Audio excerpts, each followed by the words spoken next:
6 hidden cameras. My husband installed 6 hidden cameras in our home and then had the audacity to call me the cheater.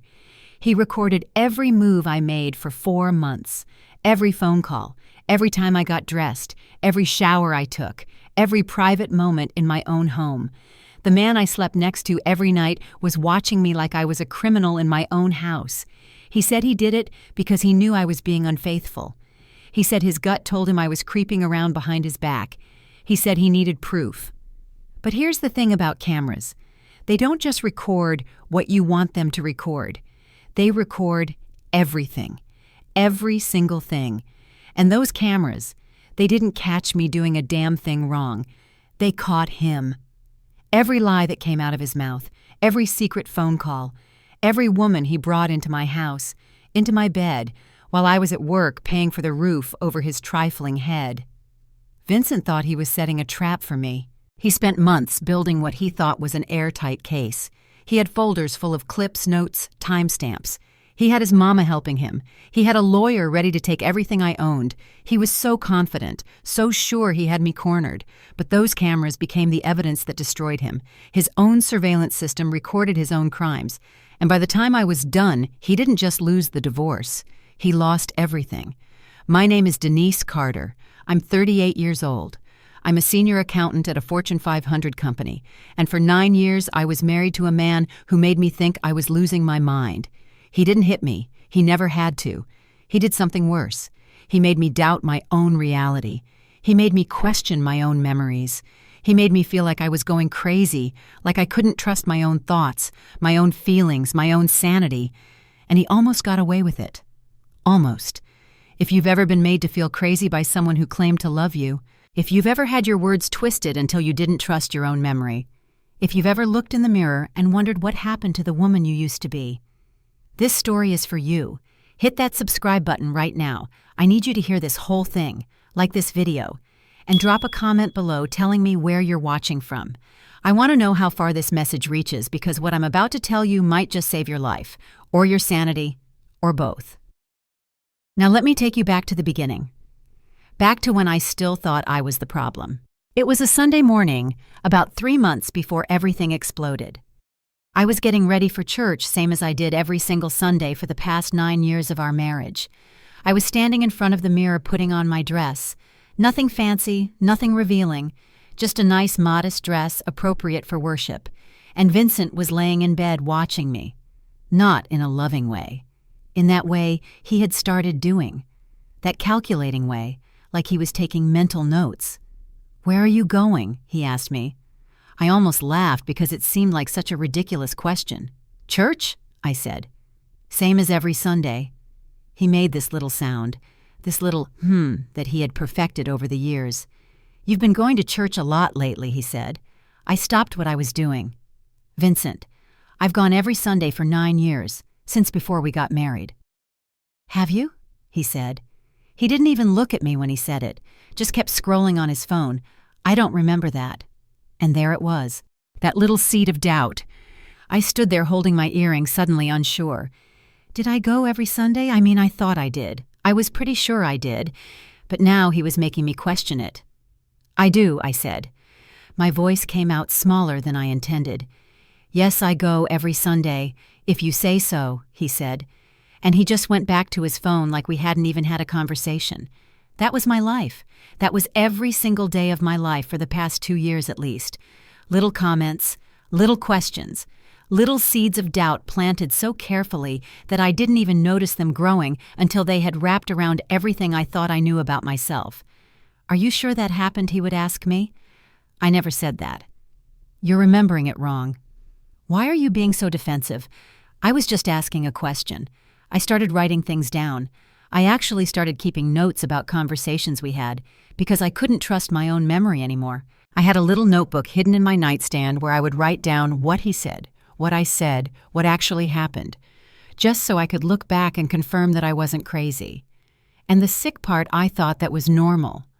I thought every marriage had what they called communication issues. I thought maybe I really was bad at remembering things. Maybe I really was too sensitive. Maybe he was right about me. I didn't know there was a word for what he was doing to me.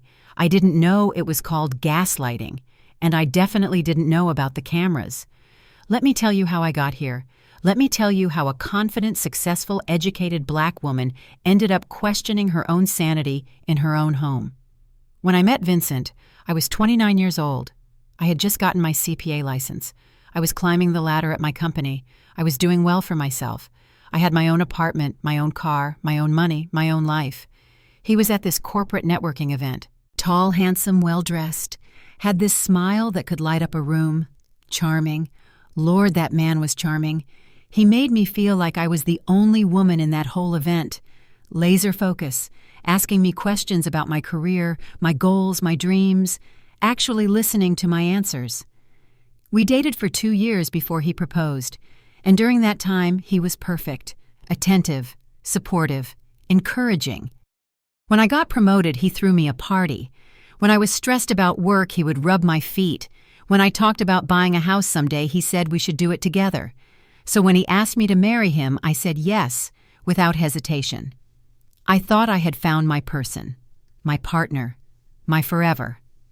What I didn't know was that I had found a parasite, a man who saw my success and my stability and my good credit score and thought to himself, that's my meal ticket right there. The first few years of marriage were okay. Not perfect, but okay. He was in business school getting his MBA. I supported us during that time, paid the bills, kept us afloat, told myself it was an investment in our future. He would finish school, get a great job, and then we would build together. He finished school, he got the MBA, and then he started his first business. I want to be an entrepreneur, he told me. I don't want to work for somebody else. I want to build something of my own. I supported that dream. I really did. I gave him money from my savings to start his first company, some kind of marketing consulting thing. He worked on it for about 8 months before it collapsed. Then came business number 2, a tech startup this time. I funded that one too. Another $45,000 of my money gone within a year. Then business number 3. I don't even remember what that one was supposed to be. I just remember writing the check and praying this time would be different. It wasn't different. It was the same result. No revenue, no clients, no success. Just excuses and explanations and promises that the next one would work out. Meanwhile, I was working 50, 60 hours a week, getting promoted, building my career, paying every single bill in our household, the mortgage on the house that I bought with my $85,000 inheritance from my grandmother, the car notes on both vehicles, including the Tesla he just had to have, the utilities, the groceries, the insurance, everything. And what was Vincent doing? He was building his brand. That's what he called it. Building his brand, which meant going to the gym in the morning, sitting at some co-working space in the afternoon, and networking in the evenings. Networking that I later found out meant something very different from what I thought. But I'm getting ahead of myself. The control didn't start with cameras. It started so small, I didn't even notice it happening. It started with questions about my coworkers. Who was I eating lunch with? Who was at that meeting? Who sent that email I was reading? At first, I thought it was sweet. My husband was interested in my work life. He cared about my day, so I told him everything, every detail, every person, every interaction. Then the questions got more specific. That guy you mentioned, the one from the other department, what does he look like? Is he married? Why were you laughing at something he said? Still, I thought he was just being a little jealous. And honestly, a tiny part of me was flattered. He cares so much about me that he gets a little protective. That's how I rationalized it. But then it became criticism. Why are you wearing that dress to work? It's kind of tight, don't you think? Are you trying to get attention from those men at the office? I started dressing more conservatively, not because I wanted to, but because I didn't want to deal with the comments. I didn't want to deal with his mood when I came home. It was just easier to put on the baggy cardigan and the longer skirt and avoid the whole conversation. Then it was the gym. I used to go 4 times a week. I loved working out. It helped with my stress, made me feel strong and capable. But Vincent had thoughts about that too. Why do you need to go to the gym so much? You're a married woman. Who are you trying to look good for? Are you even actually at the gym? Or are you meeting someone? The accusations were so ridiculous that I would laugh at first. Baby, I'm on the treadmill. I'm sweating. I look crazy. Nobody is checking for me at the gym. But he didn't laugh. He would get quiet, cold, and the rest of the evening would be tense and uncomfortable until I apologized for something I didn't even do. So I stopped going to the gym. It just wasn't worth the drama. Then it was my friends. Kiana, my best friend since college. We had been tight for 15 years. She was there for me through everything. My person outside of my marriage. She's single, Vincent said. She doesn't understand married life. Every time you talk to her, you come back with an attitude. She's putting things in your head about me. That wasn't true. Kiana never said anything bad about Vincent, at least not at first. She would just listen to me vent about the little things and ask if I was okay. But Vincent was convinced she was poisoning me against him, so I started taking her calls less frequently. Our hour-long conversations became 10-minute check-ins. And then even those stopped. Then it was my sister Angela. She's a lawyer in Chicago. Smart, successful, takes no mess from anybody. From the moment she met Vincent, something about him rubbed her wrong. I don't trust him, she told me before the wedding. Something in his eyes. I can't explain it. Just be careful. I dismissed her concerns.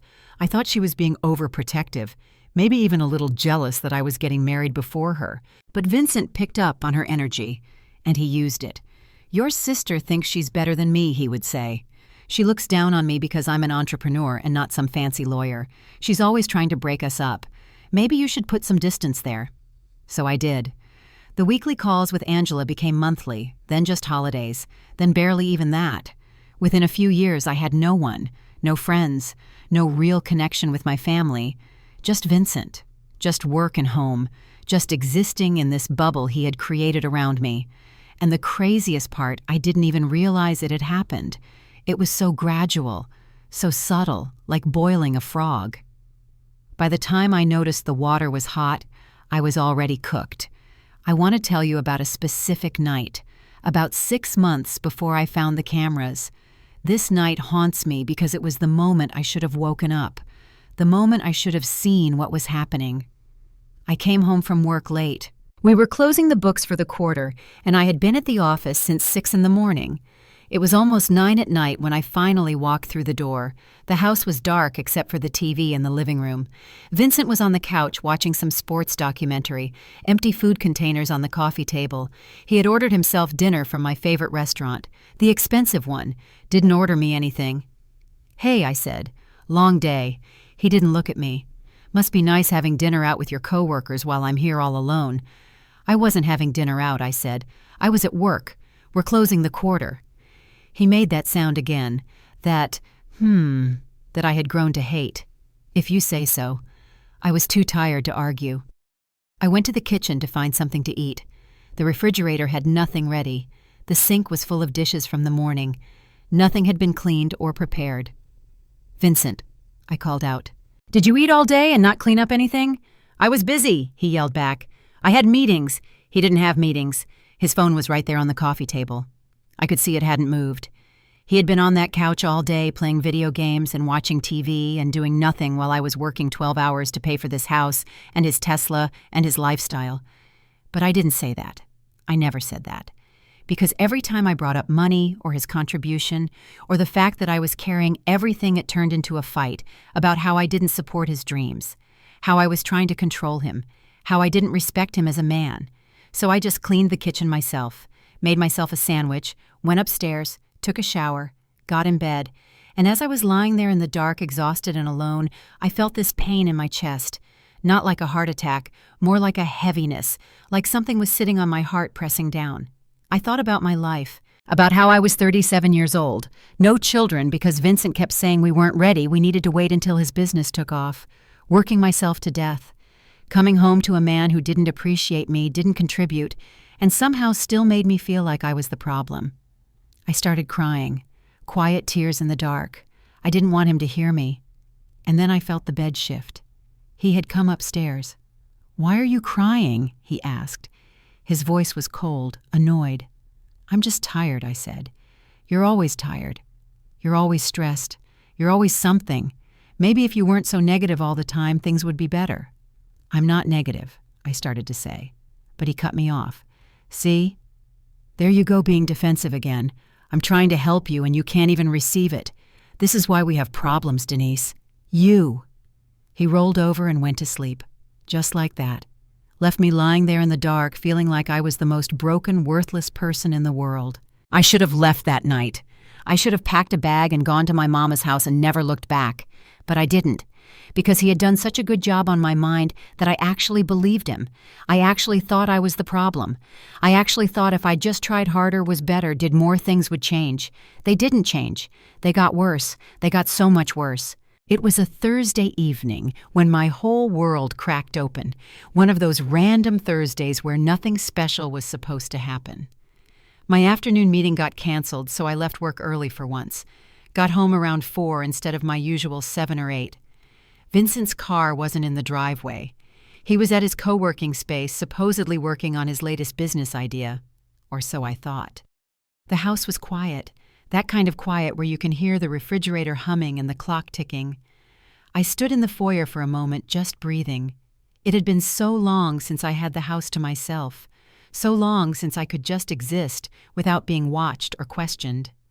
I went upstairs to change out of my work clothes, kicked off my heels, started unbuttoning my blouse, and then I decided to grab a sweater from the top shelf of my closet. I reached up and my hand knocked something loose. A small black object fell from behind my shoe boxes and hit the carpet with a soft thud. I bent down to pick it up, expecting it to be a piece of something I had forgotten about, an old gadget, a broken accessory, something normal. But when I looked at what was in my hand, my blood went cold. It was a camera, a tiny wireless camera, the kind you see in spy movies. It had been hidden up there, pointing directly at the area where I get dressed every morning. For about 30 seconds, I couldn't move. I just stood there, staring at this little black device in my palm.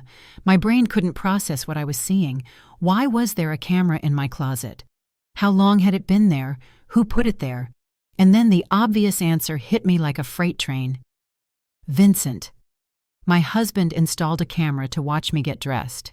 In my own home. In my own closet. Without my knowledge. Without my consent. I felt sick. Actually physically sick. I had to sit down on the edge of the bed because my legs wouldn't hold me anymore. But then something else kicked in. Something I hadn't felt in a long time. Anger.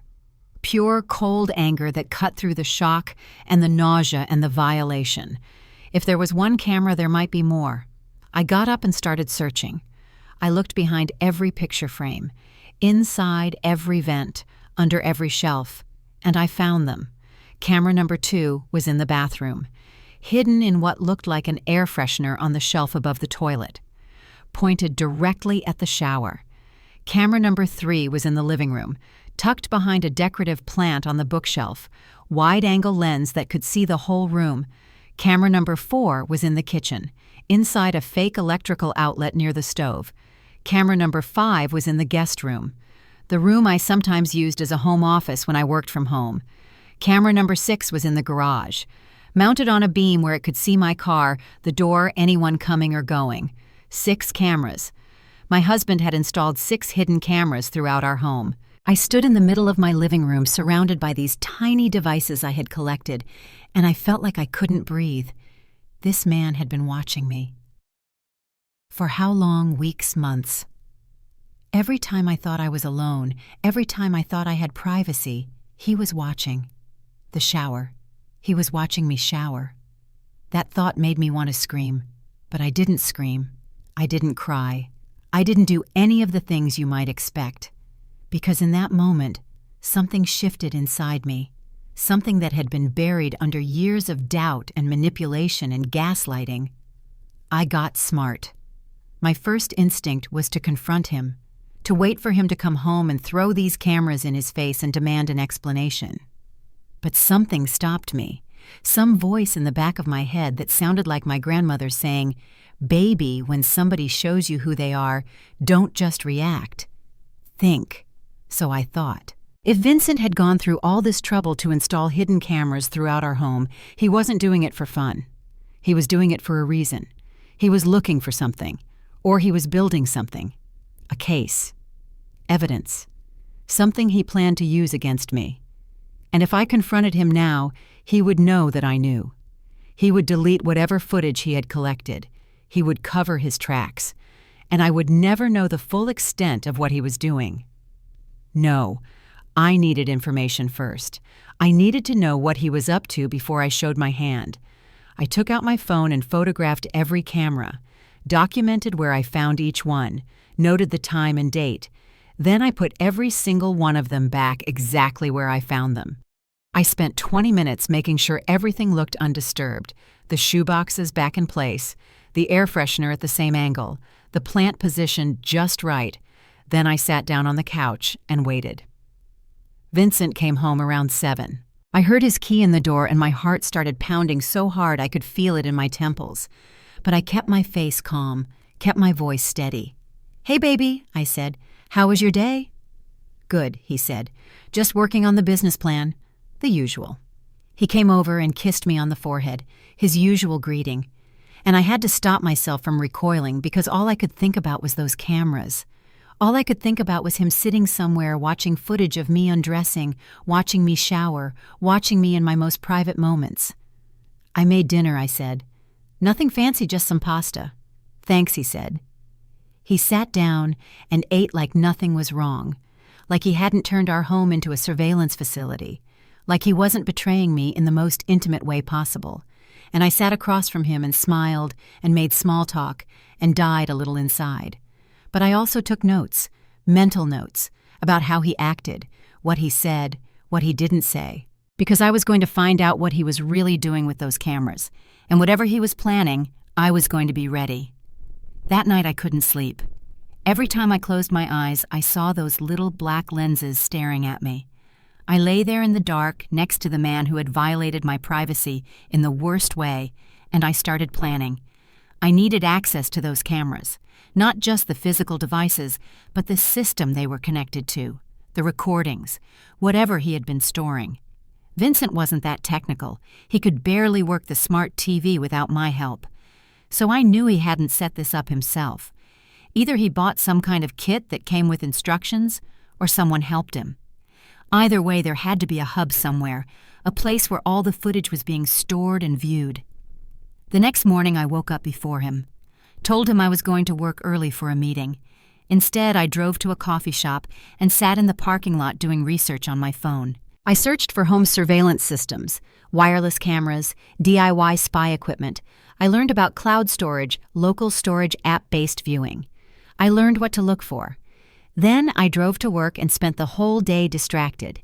Every client meeting, every spreadsheet, every email I was thinking about those cameras, thinking about what I was going to find when I finally got into his system. That evening I told Vincent I had to work late. I went to a different coffee shop, bought a cheap prepaid phone with cash, and called my sister Angela. We hadn't spoken in almost 8 months. Vincent had done such a good job poisoning that relationship that I felt almost embarrassed calling her. But I needed help. And Angela was the smartest person I knew. "Angie," I said when she picked up. "It's Denise." The line was quiet for a second. Then her voice surprised, but warm. "Denise. Oh my God, I've been so worried about you. I've been trying to reach you for months. Are you okay?" And something about hearing her voice, the voice of someone who actually loved me, actually cared about me, made my composure crack. The tears started falling before I could stop them. "No," I said. "I'm not okay. I need help." I told her everything. The cameras, the gaslighting, the isolation, the years of subtle abuse that I was only now beginning to recognize for what it was. She listened without interrupting. And when I was done, she said something that changed everything. "Denise, that's not just messed up. That's criminal. Recording someone in a bathroom without their consent is a crime in Texas. And if he's building some kind of case against you for divorce, you need to know what he has, and you need to get ahead of it." Divorce. The word hadn't even crossed my mind. I was so focused on the violation that I hadn't thought about why. "You think he's trying to divorce me?" Angela sighed. "That's usually why people collect evidence. Either he thinks you're cheating and he wants to catch you in the act, or he's planning to leave and he wants leverage.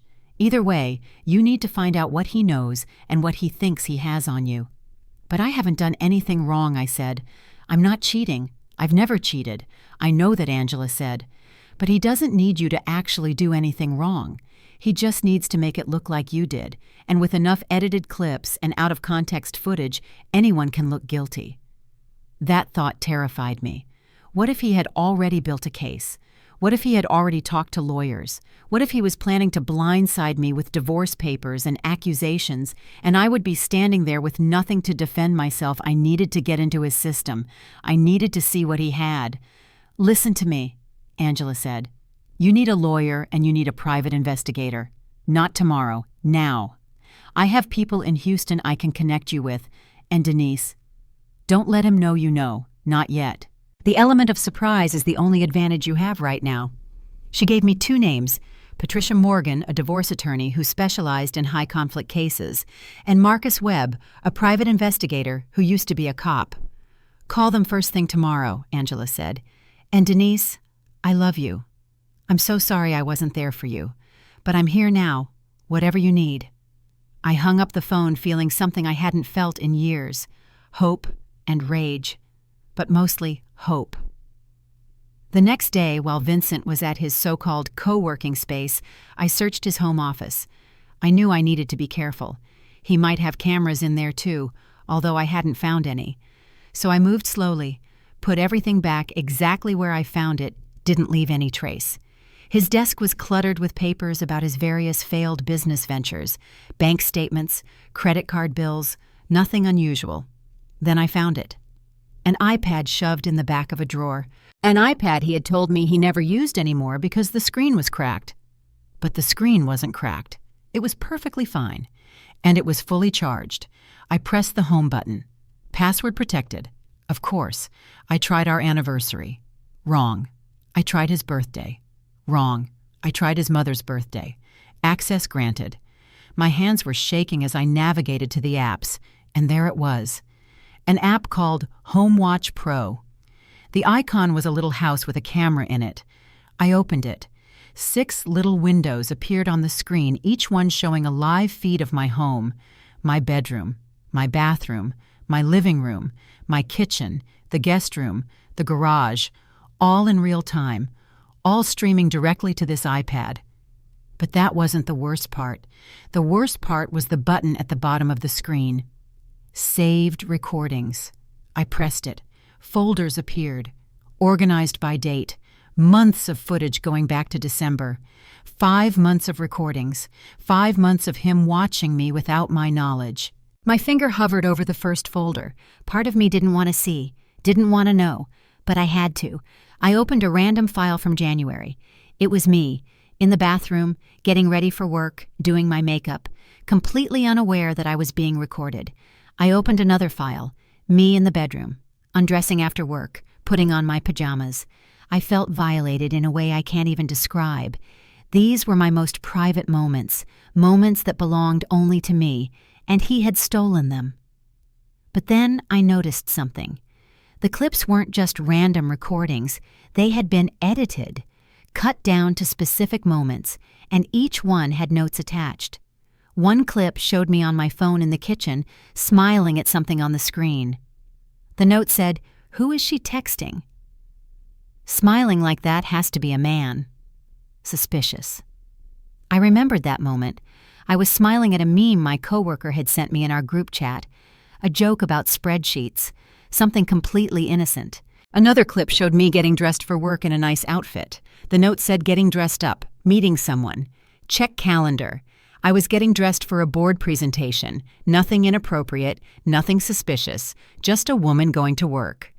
Another clip showed me on the phone in the living room, pacing back and forth laughing. The note said, long phone call, very animated, laughing, having affair with someone, need to find out who. That was a call with my college roommate, Kiana. We were laughing about something that happened 15 years ago at a party. 2 friends catching up, that's all it was.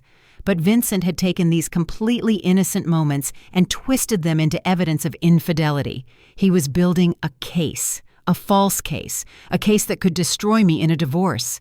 I felt the anger rising in my chest, pure, clean rage. This man was going to accuse me of cheating. He was going to take everything I had worked for, everything I had paid for.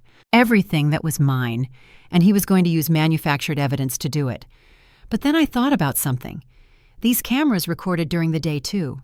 They recorded while I was at work, which meant they recorded what Vincent was doing when he thought no one was watching. I went back to the saved recordings. I found files from weekdays, times when I would have been at the office.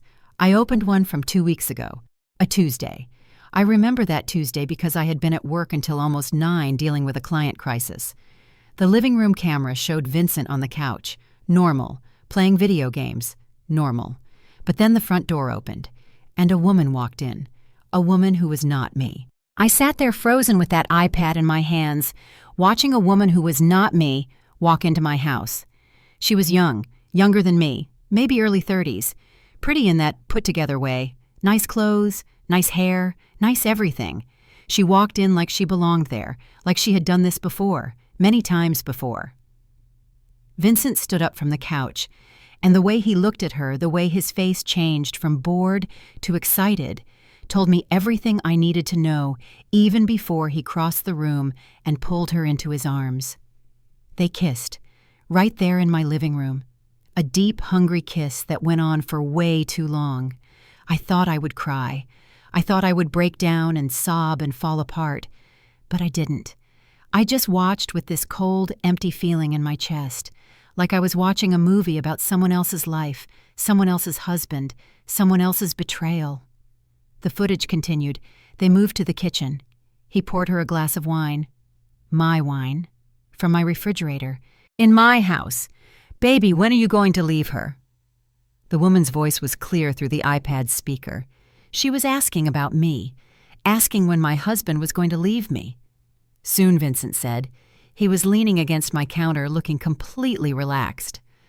I'm building the case. Once I have enough evidence that she's cheating, I'll get the house alimony, everything. You really think she's cheating? Vincent laughed. I don't need her to actually be cheating. I just need to make it look like she is. A few edited clips, a few suspicious moments, and any judge will believe it. She's at work all the time anyway. Who knows what she's doing there? And the house, the woman asked. You said the house would be ours. It will be, Vincent said. He pulled her closer. The house is in both our names, but I've been the one maintaining it, taking care of things while she's off at work.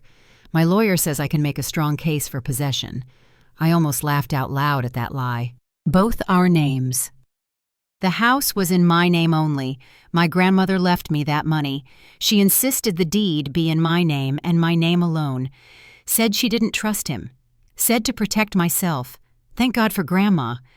But he was standing there lying to this woman, making promises based on things that weren't true. And she believed him. She believed every word. I can't wait to live here with you, the woman said. We can finally be together for real. You will, Vincent said. Trust me, Monica. By summer, this will all be ours. Monica. Now I had a name. I kept watching. My stomach turned as they moved from the kitchen to the hallway, then toward the stairs, toward my bedroom. I switched to the bedroom camera, and there they were, in my bed, on my sheets, doing things I can't even describe because thinking about it makes me want to vomit. I watched for maybe 10 seconds before I had to stop. I couldn't take any more. I closed the file and sat there shaking, not with sadness, with fury. 5 months. He had been doing this for at least 5 months based on the recordings, probably longer. Bringing this woman into my home, into my bed, while I was at work earning the money that paid for everything he was giving away. And the whole time he was building a case against me, calling me the cheater, recording my innocent moments and twisting them into evidence of infidelity. The projection was almost impressive in its boldness. He was the one having an affair, so he accused me of having an affair. He was the one lying, so he made me feel like I was crazy. He was the one betraying our marriage, so he set up cameras to prove that I was the betrayer. I wanted to burn the house down with him in it. I wanted to scream until my voice gave out. I wanted to do something violent and permanent and satisfying, but I didn't do any of those things because I'm an accountant, and accountants don't act on emotion. We follow the numbers, we build cases, we document everything. If Vincent wanted to play games, I would play too. But I was going to win. I kept searching through the recordings. I needed to know everything. Every lie, every woman, every conversation. I needed to build my own case. I found another recording from about a week ago. Vincent was on the phone. Based on the audio, he was talking to his mother, Patricia. "Mom, I'm telling you, she's definitely cheating," Vincent was saying. "I have the camera set up. I've been recording for months. Once I catch her in the act, I'm filing immediately." His mother's voice came through the speaker. "Good. That woman has always thought she was better than us, acting all high and mighty with her fancy job and her degree. Take everything she has." "I plan to," Vincent said. "The house, her 401k alimony.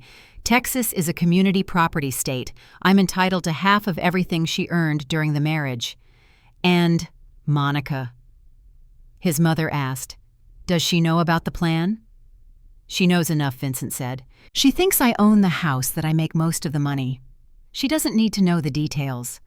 Once the divorce is final and I have everything, she'll move in and we'll start our new life." His mother laughed. "My son, the genius. I'm so proud of you." I set the iPad down because my hands were shaking too hard to hold it. His mother was in on it. His mother was helping him plan this. His mother was helping him steal from me. Patricia had never liked me. I knew that. She had made little comments over the years about how I worked too much, how I didn't take care of her son properly, how I wasn't domesticated enough. But I never imagined she would actively conspire to destroy my life, take everything she has. Her words echoed in my head. I thought about the 9 years of my marriage, the sacrifices I made, the money I spent, the career I built while supporting a man who gave me nothing in return. I thought about the holidays with his family where his mother would praise him for things I had done, where his sister would ask me for money and then act like I was being stingy when I hesitated, where I was treated like an outsider in my own life. I thought about every time Vincent made me doubt myself, every time he twisted my words, every time he made me feel crazy for remembering things correctly. And I realized something. This wasn't a marriage. This had never been a marriage. This was a con. A long con that started the day he met me and was about to reach its conclusion. He saw a successful black woman with a good job and a bright future, and he saw a meal ticket. He saw someone he could use, manipulate, and ultimately dispose of once he had extracted everything of value. The charming man at the networking event, a performance. The supportive boyfriend who threw me a party when I got promoted, an investment in his future payday. The loving husband who encouraged my career, a strategy to make sure I kept earning money for him to spend. Everything was a lie. Everything. But he made one mistake. One critical error in his perfect plan. He installed cameras. He installed cameras to frame me for crimes I didn't commit. But those same cameras recorded the crimes he did commit. His affairs, his confessions, his conspiracy with his mother. He built the weapon that would destroy him. I spent the next hour going through every recording. I found 17 different instances of Monica in my house over the past 4 months. 17 times she walked into my home while I was at work. 17 times they were together in my bed. I found 3 more phone calls with his mother discussing the plan, talking about lawyers, talking about timing, talking about how to make sure I didn't see it coming. I found him going through my personal documents, my financial records, my work files, looking for anything he could use against me. I found everything I needed. When I finally put the iPad back in its hiding spot, making sure everything looked exactly as I had found it, I felt different. I felt like a weight had been lifted and replaced with something else. Something harder, something colder. I wasn't a victim anymore. I was a soldier, and I was about to go to war. I called Angela that night from my prepaid phone. I told her what I found. She was quiet for a long moment after I finished. "Denise," she said finally, "this is worse than I thought, but it's also better." "What do you mean? He handed you the entire case. His own cameras recorded him committing adultery, admitting to fraud, and conspiring to defraud you of marital assets. In a Texas divorce, this is gold." "But the house," I said.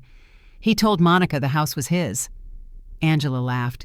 "The house is in your name, Denise. Grandma made sure of that. And if you've been making all the mortgage payments from your account, you have documentation. He doesn't have a leg to stand on. And the alimony, he said he was going to get alimony from me. He might have a claim to some support since he claims he was the homemaker while you worked. But with evidence of his affair and his fraud, any judge will look at that differently. Plus, we can argue that he was voluntarily unemployed while claiming to run a business. So I can win this. Denise, you're not just going to win, you're going to destroy him. But you need to be smart. You need to act normal. Let him file first if that's his plan. Let him think he has the upper hand. And when he shows his hand, you show yours. I hung up the phone and looked at myself in the mirror. The woman looking back at me was tired, worn down, diminished. But there was something in her eyes that hadn't been there in a long time. A spark. A fire. Vincent thought he was married to a fool. He thought he could gaslight me, manipulate me, and ultimately replace me without consequences. He was about to find out how wrong he was. For the next 2 weeks, I became the best actress you've ever seen. Every morning, I woke up next to Vincent and smiled at him like nothing was wrong. "Good morning, baby. Did you sleep well?" I made coffee. Every evening I came home and asked about his day, like I actually cared. How was the co-working space? Did you make progress on your business plan? I'm so proud of you for keeping at it. Every night I lay next to him in that bed where he had been with Monica, and I pretended to be the oblivious wife he thought I was. It was the hardest performance of my life. Some nights I would lock myself in the bathroom, turn on the shower to cover the sound, and just scream into a towel. Then I would splash water on my face, calm myself down, and go back out there with a smile. He had no idea. None. He actually seemed pleased that I was being so pleasant. Probably thought his gaslighting had finally broken me completely. Probably thought I had given up on questioning him. Meanwhile, I was working with Angela Patricia Morgan, the attorney, and Marcus Webb, the private investigator, to build my case. Marcus was thorough. Within a week, he had identified Monica Hayes, 32 years old, worked at the WeWork location where Vincent claimed to spend his days. She had met Vincent about 18 months ago, which meant this affair had been going on for almost a year and a half, way longer than I thought. Marcus also discovered that Vincent had opened a secret credit card in his name, only which he had used to take Monica on trips, buy her gifts, and fund their lifestyle. The balance was $34,000, $34,000 of debt that I didn't even know existed. But the most interesting thing Marcus found was about Vincent's so-called business. It's a shell company, Marcus told me during one of our secret meetings. He set it up 2 years ago. No revenue, no clients, no actual business activity. But money flows in and then flows right back out. Money from where Marcus looked at me carefully. Your joint account. He's been transferring small amounts into the business account and then withdrawing them for personal use. It looks like business expenses on paper, but it's actually just a way to hide money from you. How much? Over the past 2 years, maybe $60,000. I felt sick. $60,000, my money, funneled through a fake business and spent on God knows what, Monica probably, gifts, trips, hotels for his affair. This is fraud, Marcus said, financial fraud within a marriage. Combined with the adultery and the illegal recordings, you have a very strong case. But there's something else you should know. What he's already talked to a divorce lawyer, firm downtown called Morrison & Associates. They specialize in high-asset divorces. Based on what I could find out, he's planning to file soon, maybe in the next few weeks. So he's really going to do it. He thinks he's going to take everything Marcus said, but he's working with incomplete information. He doesn't know the house is in your name only. He doesn't know you've been documenting his affair. He doesn't know you have copies of everything from those cameras. When he files, he's going to walk into court with his fake evidence and his manufactured accusations, and you're going to be ready to destroy him. I spent those 2 weeks getting everything in order. I backed up all the camera footage to multiple cloud accounts. I made copies of every financial record I could find. I documented every bank transfer, every credit card statement, every withdrawal. I created a timeline of his affair with dates, times, and video evidence. I also reached out to people I had pushed away. Kayana, my best friend. We talked for 3 hours on that prepaid phone, and she cried when I told her what had been happening. She offered to fly down immediately, but I told her to wait. I needed her ready for when things went down, not before. I reached out to Lorraine, my neighbor, 3 houses down. She was a stay-at-home mom who seemed to know everything that happened on our street. When I casually asked if she had noticed anything unusual at our house lately, she got quiet. "I don't want to start anything," she said carefully. "You won't be starting anything," I told her. "Just tell me what you saw." She took a deep breath. "There's been a silver Honda in your driveway a lot when you're at work. A woman. Young. Pretty. She comes, stays a few hours, leaves. I've seen her maybe 15-20 times over the past few months." I thanked her and asked if she would be willing to put that in writing if needed. She said she would. The net was closing around Vincent, and he had no idea. Then came the night he finally made his move. I came home from work on a Tuesday, normal time around 7. When I walked in, Vincent was sitting at the kitchen table. Not watching TV, not on his phone, just sitting there with his hands folded looking at me. "Hey," I said, trying to keep my voice casual, even though my heart was racing. "What's going on? Is everything okay?" "Denise, sit down. We need to talk." I set my bag on the counter and sat across from him. My pulse was pounding in my ears, but I kept my face neutral. "Okay. What do you want to talk about?" He took a deep breath, the kind of dramatic breath that someone takes when they're about to deliver rehearsed lines. "I know Denise. Know what about your affair?" "With Ray. I have evidence." I had to stop myself from laughing. Ray Brooks was my mentor at work, married with 3 kids, had been with his wife for 20 years. He was also my superior at the company, and our relationship was entirely professional. Vincent had decided that my career success must be because I was sleeping with my boss. "I'm not having an affair with Ray," I said calmly. "Stop lying," Vincent snapped. His mask slipped for just a second, showing the anger underneath. "I've been watching Denise. I installed cameras for home security, and I've seen things. Phone calls, you smiling at your messages, you getting dressed up all the time. I know you've been cheating on me." "Let me understand," I said slowly. "You installed hidden cameras in our home to spy on me, to protect myself. And it's a good thing I did because now I have proof." "Proof of what, exactly?" "Me using my phone, me wearing nice clothes to work, proof of you being suspicious, acting guilty. Everyone knows where there's smoke, there's fire." I stared at him. This was his evidence, clips of me smiling at my phone. This was the case he thought would hold up in court. "Vincent, none of that is proof of anything." He reached into his pocket and pulled out a folded document, slid it across the table to me. "Divorce papers," he said. "I'm filing. And my lawyer says that because of your infidelity, I'm entitled to the house and alimony." I picked up the papers, looked at them, saw the law firm letterhead, saw the petition for dissolution of marriage, saw the claims of adultery and abandonment of marital duties. "Your lawyer told you that you'd get the house." "Yes, I've been maintaining the property while you're off doing whatever you're doing. I deserve to keep it." I set the papers down, looked at him with new eyes.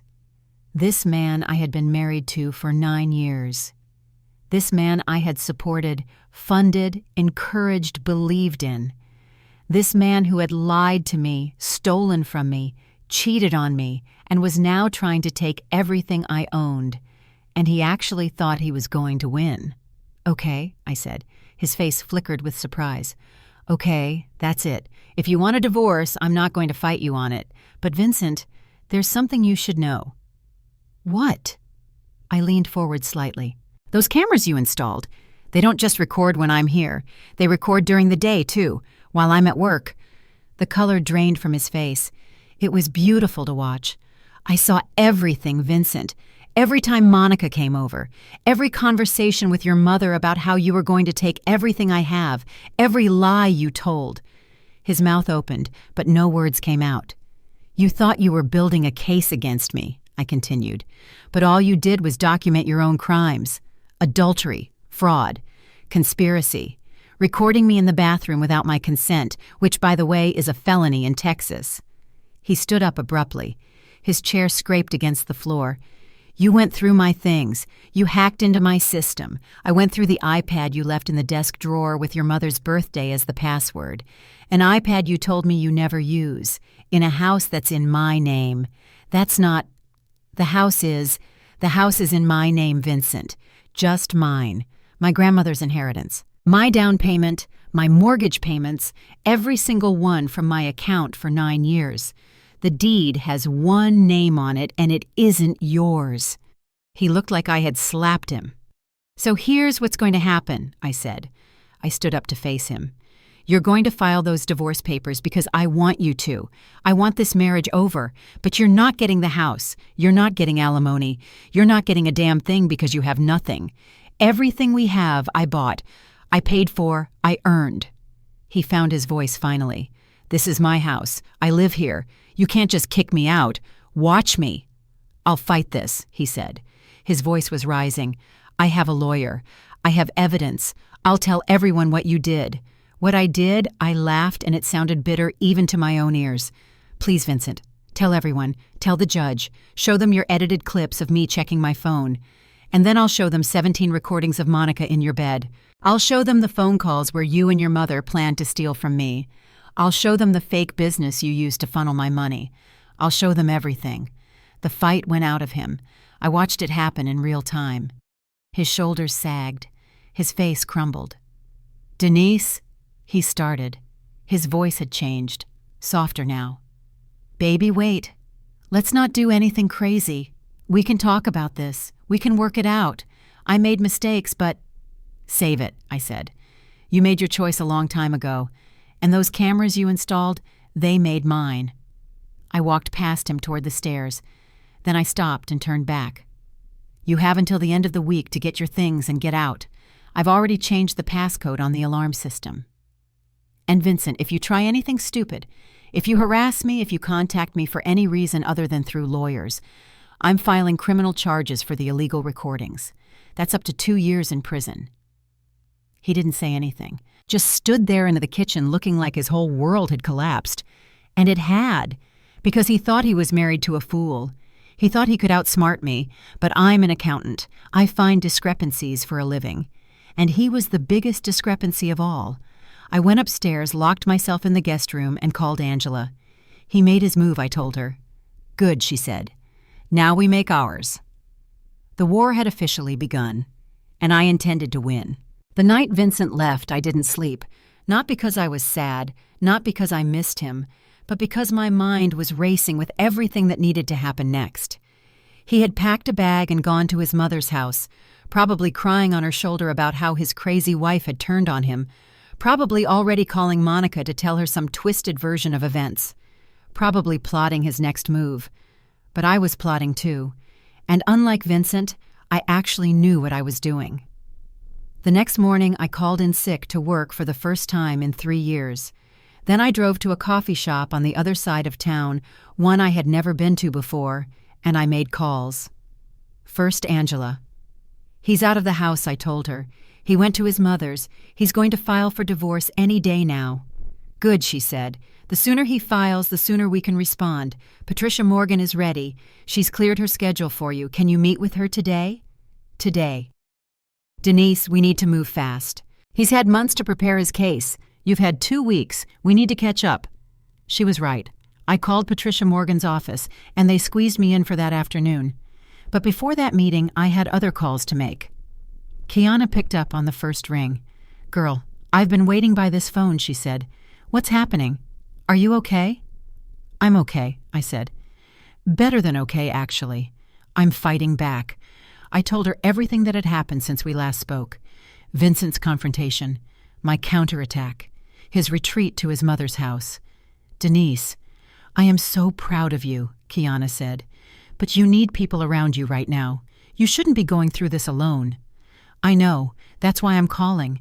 I need my sister's circle back. Say no more. I'm booking a flight. I'll be there by Friday. Key, you don't have to.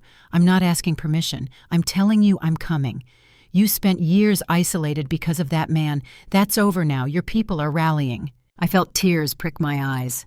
Not sad tears. Grateful tears. "There's something else," I said. "At the end of all this, when we go to court, I might need you to testify about who I really am, about what kind of person I am."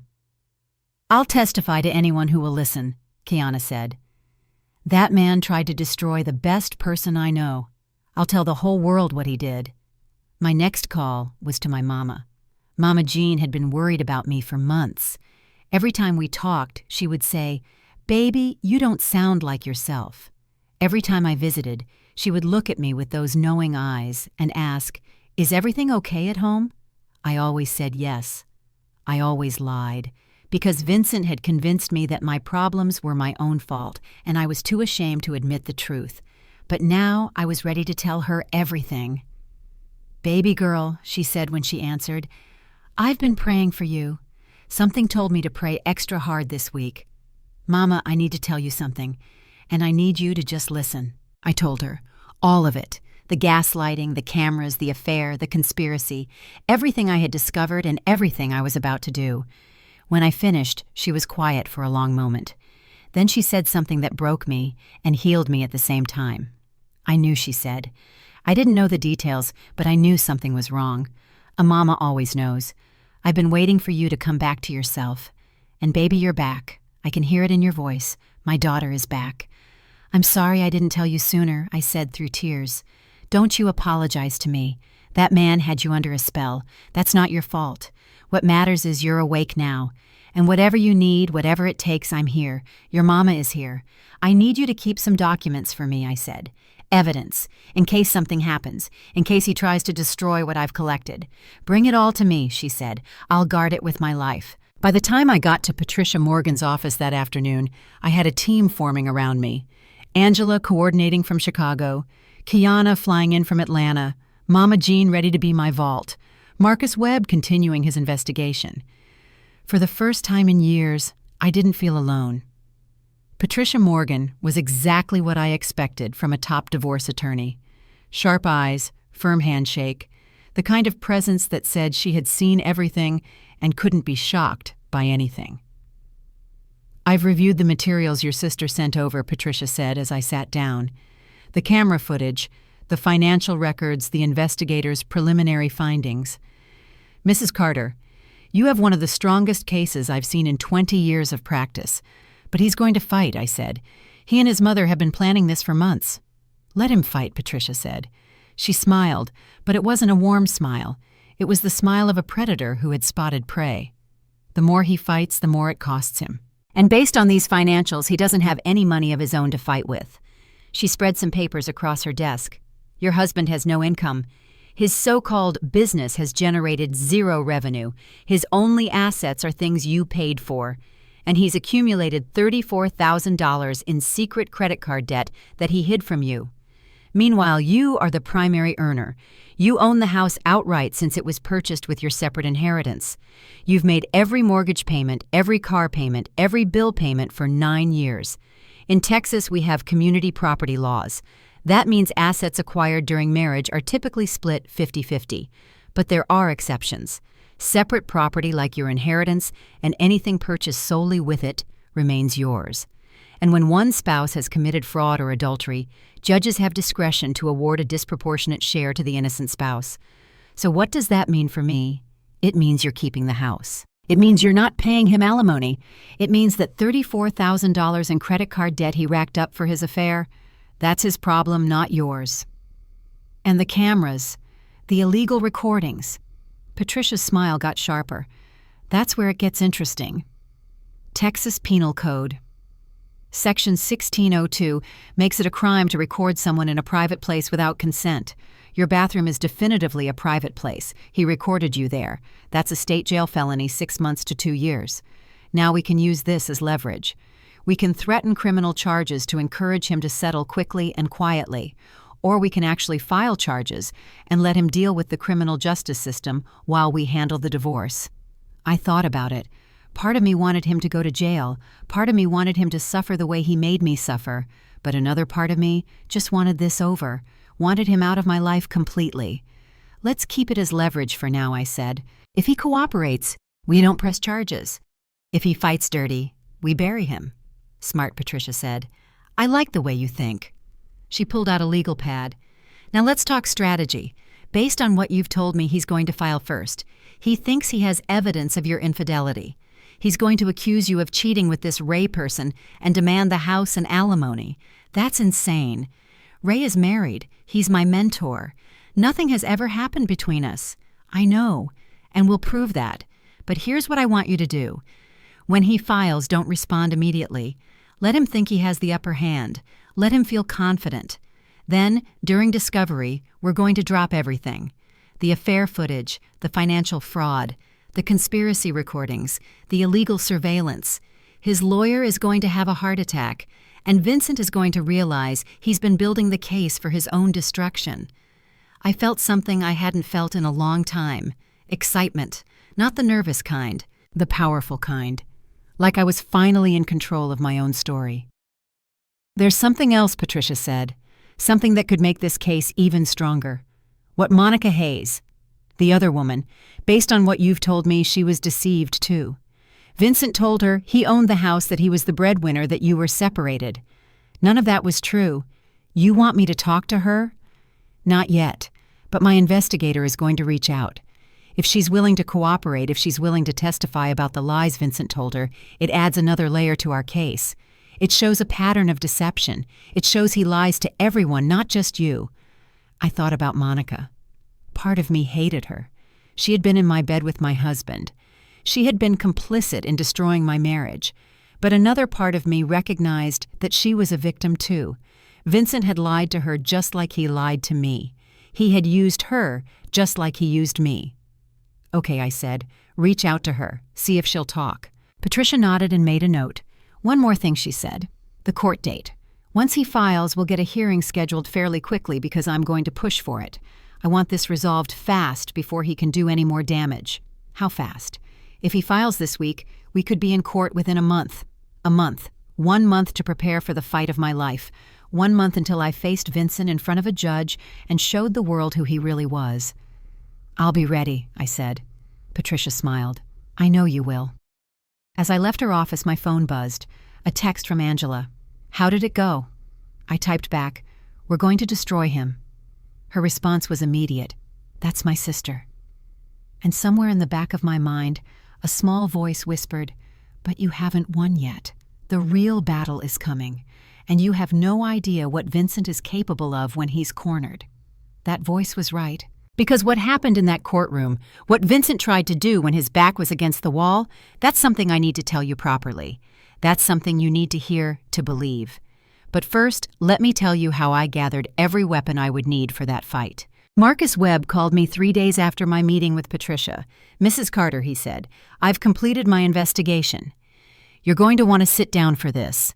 I was already sitting. In my empty house, in my quiet living room. The house that Vincent thought he was going to take from me.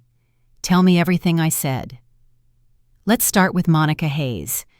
I've done a full background on her. She's 32, works as a community manager at the WeWork location your husband frequents. No criminal record. Decent credit. By all accounts, a normal woman. I tracked her movements for the past week. She went to Vincent's mother's house twice. Once on Tuesday, once on Thursday. Stayed for several hours each time. "So he's still seeing her," I said, "even now, even after everything." "It appears so, but here's where it gets interesting. I made contact with her yesterday. You talked to her briefly. I approached her at a coffee shop near her apartment, introduced myself as an investigator working on a divorce case. I didn't mention your name at first. Her reaction was telling. She got nervous immediately, asked if this was about Vincent. When I confirmed, she started crying. She thought he was divorced Mrs. Carter. She genuinely believed he was a separated man going through a difficult divorce from a mentally unstable wife.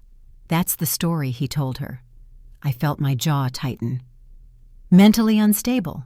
He told his mistress I was mentally unstable. What else did she say? She said Vincent told her he owned a house in the suburbs, told her he had a successful consulting business, told her he was the primary provider in his marriage, but his wife had become erratic and dangerous. He said you had threatened him, that you controlled all the money, that he was essentially a prisoner in his own home.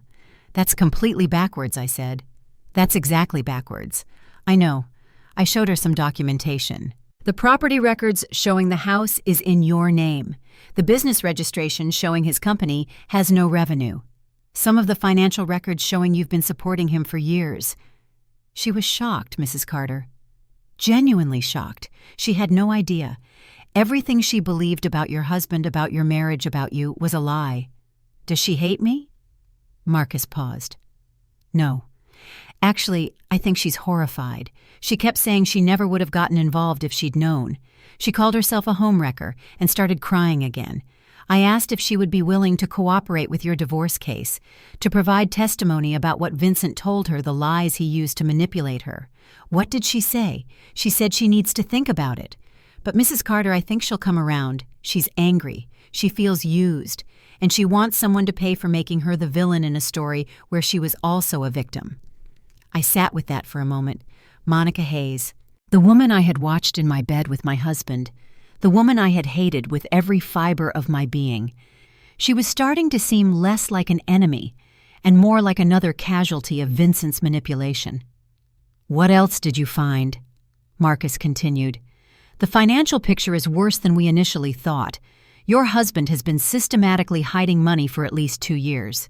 The shell company, the one I told you about before, it's more elaborate than I realized. He's been funneling money from your joint account into the business account, then transferring it out in small amounts to various places. Some went to Monica. Gifts, trips, dinners.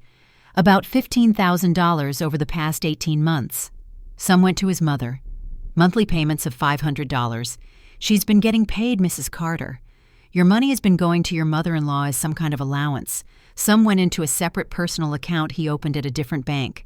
That account currently has about $12,000 in it, cash he's been hoarding for his escape, and the rest gambling, online poker sports, betting a few casino trips. He's lost roughly $20,000 gambling over the past 2 years. I closed my eyes. $20,000. My money. Gone on poker and football games and whatever else he was betting on. Total amount he's diverted from your household finances, Marcus said. Roughly $67,000. Add that to the $34,000 in credit card debt he accumulated for the affair, and you're looking at over $100,000 that he's either stolen, wasted, or hidden. $100,000. I had been working 12-hour days, picking up extra shifts, stressing about budgets and bills while he was gambling away my money and funding his affair. Is there more? One more thing. And this is significant. I found evidence that Vincent consulted with a divorce attorney over a year ago. Not the firm he's using now, a different one. He had an initial consultation about 14 months ago.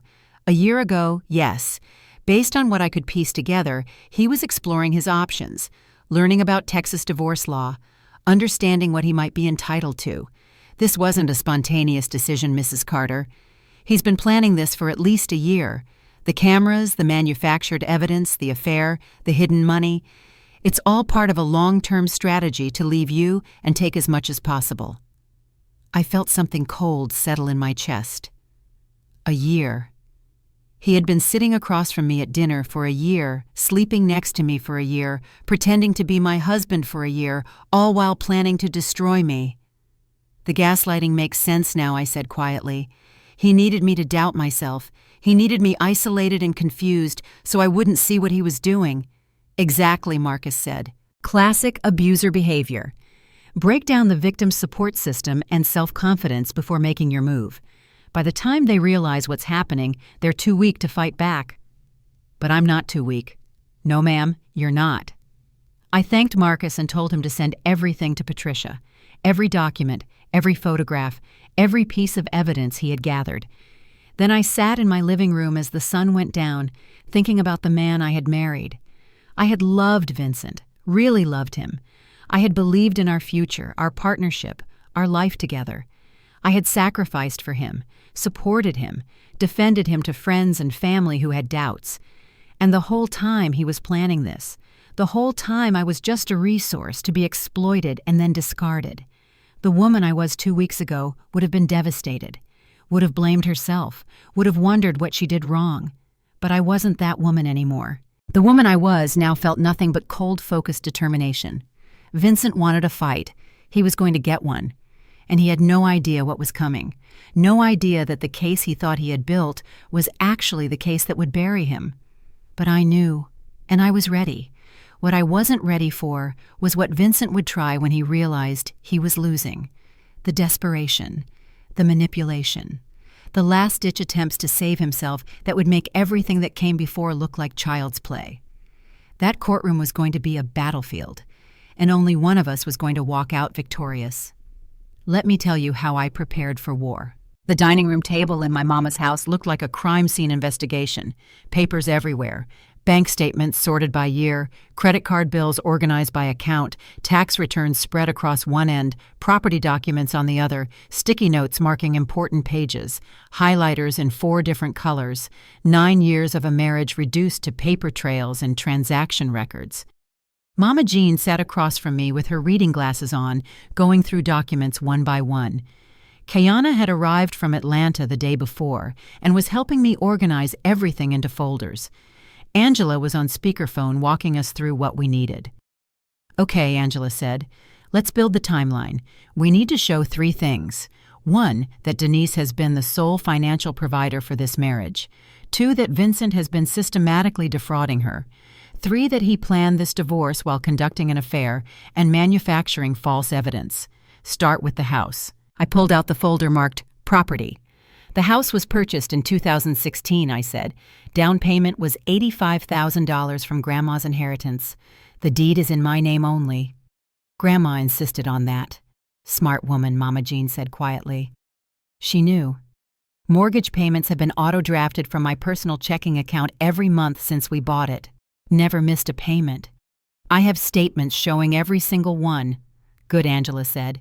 "That's clear separate property.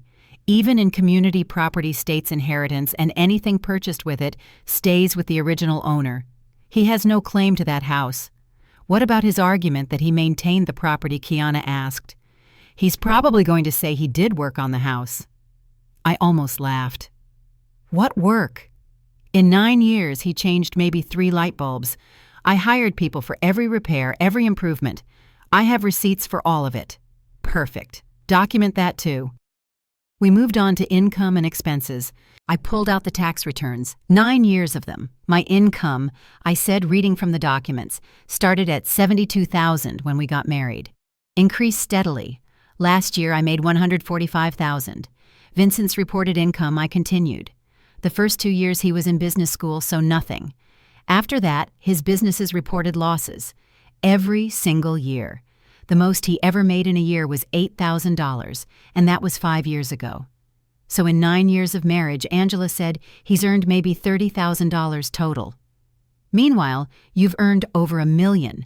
$947,000, I said. I calculated it last night. Jesus, Kiana said. And he thought he was going to get alimony from you. He thought a lot of things that aren't going to happen. We went through the monthly expenses next. Mortgage $2,300, my account. Car payments $1,900 for both vehicles, my account. Insurance $800, my account. Utilities $350, my account. Groceries $600 average, my account. Every single household expense paid from my income. Meanwhile, I continued, Vincent had access to our joint account. He would transfer money from the joint account to his business account. I thought it was for business expenses. Turns out it was going to Monica, to his mother, to online gambling, to God knows what else. I pulled out the analysis Marcus had prepared. Total amount diverted over 2 years, $67,000. Credit card debt accumulated without my knowledge, $34,000. Money currently hidden in secret account, $12,000. That's over $100,000, Mama Jean said. She shook her head slowly. That man stole over $100,000 from my baby. And he was going to stand in front of a judge and call me the bad guy, I said. He was going to accuse me of cheating while he was doing all of this. The audacity, Kiana said. The absolute audacity. We spent the next 3 hours organizing everything into a master file. Section 1 was the property documentation, proving the house was mine.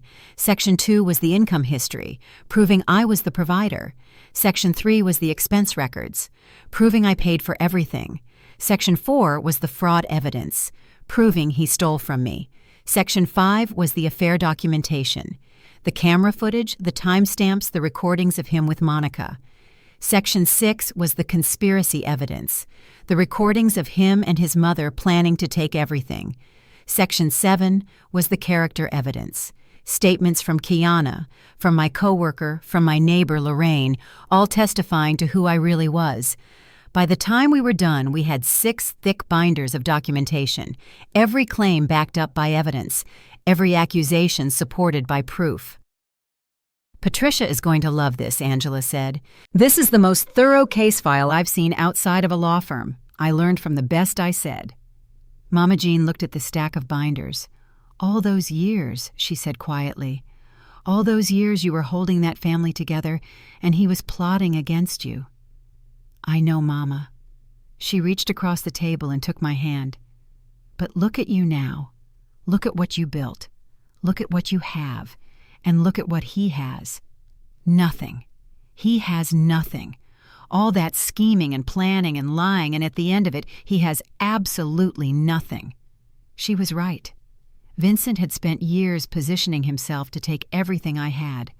But he made one fatal mistake. He underestimated me. He thought I was the confused, gaslit, isolated woman he had created. He thought I would crumble when confronted. He thought I would be too broken to fight back. But I wasn't broken. I was awake, and I was about to show him exactly what a woman with nothing to lose and everything to prove could do. There was one more piece of preparation I needed to do, one more weapon I needed to secure. Monica Hayes. I had to talk to her myself. Angela told me not to. Patricia told me it was risky. Everyone said I should let the lawyers handle it. But I needed to look this woman in the eye. I needed to understand what Vincent had told her. I needed to know if she was going to help me or hurt me. So I made the call. And what happened in that conversation? What Monica told me about Vincent, about their relationship, about the lies he had told, that changed everything. That gave me the final weapon I needed for court. But I'm getting ahead of myself. Let me tell you about that phone call. Let me tell you what the other woman had to say. I called Monica on a Thursday evening, used my regular phone this time, no more hiding. She picked up on the third ring. Her voice was cautious. "Hello, Monica, this is Denise Carter, Vincent's wife." Silence. For about 5 seconds, just silence. "I know your investigator already talked to you," I continued, "and I know this is probably the last call you expected to get, but I think we need to talk, woman to woman." I heard her take a shaky breath. "I don't know what to say," she finally said. Her voice was small. "I didn't know. I swear to God I didn't know you existed. Not really. Not as a real person. What did he tell you about me?" She was quiet for a moment, gathering her thoughts. "He said you were separated, had been for 2 years. He said you were mentally unstable and controlling. He said you had trapped him in a marriage by threatening to destroy his business. He said you were vindictive and dangerous. He said he was afraid of you, Denise. He actually said that. That he was afraid to leave because you would ruin him." I listened to this woman describe a version of me that was completely unrecognizable. A villain, a monster, a crazy woman holding a good man hostage. "None of that is true," I said. "I know that now." She started crying. "I'm so sorry. I'm so sorry. If I had known, if I had any idea that you were real, that your marriage was real, I never would have." I cut her off. "Monica, I didn't call to make you feel guilty. I called because I need to understand something. Did you love him?" She didn't answer immediately. "I thought I did," she said finally. "Or I thought I loved who he told me he was. This successful businessman who was trapped in a bad situation. This sensitive man who just wanted to be free. He was so charming, so attentive. He made me feel like I was the only woman in the world." "I know that feeling," I said. "He did the same thing to me once." She kept going like she needed to get it all out. "He told me we were going to be together. Told me he was building a case to get out of his marriage cleanly. He said once he had proof of your infidelity, he could file for divorce, and we could be together. He said the house would be ours, that he owned it, that he was just waiting for the right moment." I believed all of it, Denise. I believed every single word. Because why would someone lie about something like that? Why would someone make up an entire fake life? "Because he's a con man," I said. "That's why. He's been conning me for 9 years. You've only known him for 18 months. Imagine living with that deception for almost a decade." She was crying harder now. "I found out from your investigator that the house is yours, that you've been paying for everything, that his businesses are all failures, that he has no money. Everything he told me was a lie. Everything." I let her cry for a moment. Then I asked the question I needed answered. Monica, I'm going to court soon. Vincent is going to try to take everything I have. He's going to try to paint me as the villain and himself as the victim. I need you to testify. I need you to tell the court what he told you, the lies he used, the promises he made. I need them to see the pattern of deception. You want me to testify against him, I want you to tell the truth. You were deceived just like I was. Maybe in a different way, but he used you. He used you to hurt me, and he used lies about me to keep you compliant. You don't owe him anything. You don't owe me anything either. But if you want to do the right thing, if you want some kind of justice for both of us, then yes, I need you in that courtroom. She was quiet for a long time. I could hear her breathing, trying to compose herself. He told me he was going to marry me, she said quietly. After the divorce was final, he said we would have kids, build a life together. I was making plans, Denise. I was imagining a future, and it was all built on lies. I know, I said. I made those same plans once. I imagined that same future, and it was all built on the same lies. She let out a long, shuddering breath. I'll do it, she said. I'll testify. I'll tell them everything. What he said, what he promised, how he deceived me. I'll tell them all of it. Thank you, Monica. Don't thank me. This is the least I can do. I helped destroy your marriage without even knowing it. The least I can do is help you get justice. You didn't destroy my marriage, I said. Vincent did. You were just another weapon he used, another victim he created. We talked for another hour. She told me things about Vincent that even I didn't know, how he had a temper when things didn't go his way, how he would sometimes disappear for hours without explanation, how he was obsessed with money and status and the appearance of success. She told me about the trips he had taken her on paid for with my money, the gifts he had bought her charged to credit cards I didn't know existed, the future he had painted that was funded entirely by my labor. By the end of the conversation, I didn't hate Monica anymore. I pitied her. She was younger than me, less experienced. She had fallen for a professional manipulator and believed every word he said. She had built her dreams on quicksand, and now those dreams were collapsing. But I also respected her, because when she learned the truth, she didn't double down on denial. She didn't defend Vincent. She didn't try to blame me. She acknowledged her role, took responsibility, and committed to making it right. That's more than a lot of people would do. After I hung up, I called Patricia. Monica Hayes is in, I said. She'll testify. Patricia actually laughed. Mrs. Carter, this case just went from strong to unbeatable. We have the cheating husband, the deceived mistress willing to testify against him, video evidence, audio evidence, financial fraud documentation, and illegal surveillance charges hanging over his head. Vincent Carter is about to have the worst day of his life. I smiled for the first time in what felt like weeks. Good, I said. He deserves it. But even as I said it, a small part of me wondered what Vincent would do when he realized how badly he had miscalculated. He was at his mother's house right now, probably feeling confident, probably telling Monica that everything was going according to plan, probably preparing his testimony, rehearsing his lies, getting ready to paint me as the villain. He had no idea that Monica was now on my side. No idea that I had every piece of evidence I needed. No idea that his own cameras had recorded his downfall. When he walked into that courtroom, he was going to think he was winning. And then we were going to drop everything on his head. But cornered animals are dangerous. And Vincent Carter, when cornered, was about to show me a side of himself I had never seen before. The desperation, the threats, the final pathetic attempts to save himself. Let me tell you what happened in the 2 weeks before court. Let me tell you how Vincent tried to stop what was coming. And let me tell you why none of it worked. The first sign that Vincent was panicking came 5 days before court. I was at work in the middle of reviewing quarterly reports when my desk phone rang. Internal call. The receptionist. Mrs. Carter, there's a woman here to see you. She says she's your mother-in-law. My blood went cold. Patricia Carter. At my workplace. I took a deep breath. Send her to the conference room on the 3rd floor. I'll be there in 5 minutes. I needed those 5 minutes to compose myself, to prepare for whatever manipulation was about to come. Patricia hadn't visited me at work in all 9 years of my marriage. The fact that she was here now meant something had changed. Vincent had sent her. When I walked into the conference room, Patricia was standing by the window, looking out at the city. She was dressed nicely, church clothes, like she was going to a funeral or a negotiation. "Patricia," I said, "this is unexpected." She turned to face me. Her expression was somewhere between hostile and desperate. "We need to talk," she said, "about this situation with Vincent." "There's nothing to talk about. We'll see each other in court next week." Patricia took a step toward me. "Denise, listen to me. You don't want to go to court. You don't want to air all this dirty laundry in public. Actually, I do." She changed tactics, softened her voice, tried to sound reasonable. "Think about what you're doing. You're going to destroy Vincent's reputation, his career, his future. Over what? A few mistakes. A few mistakes."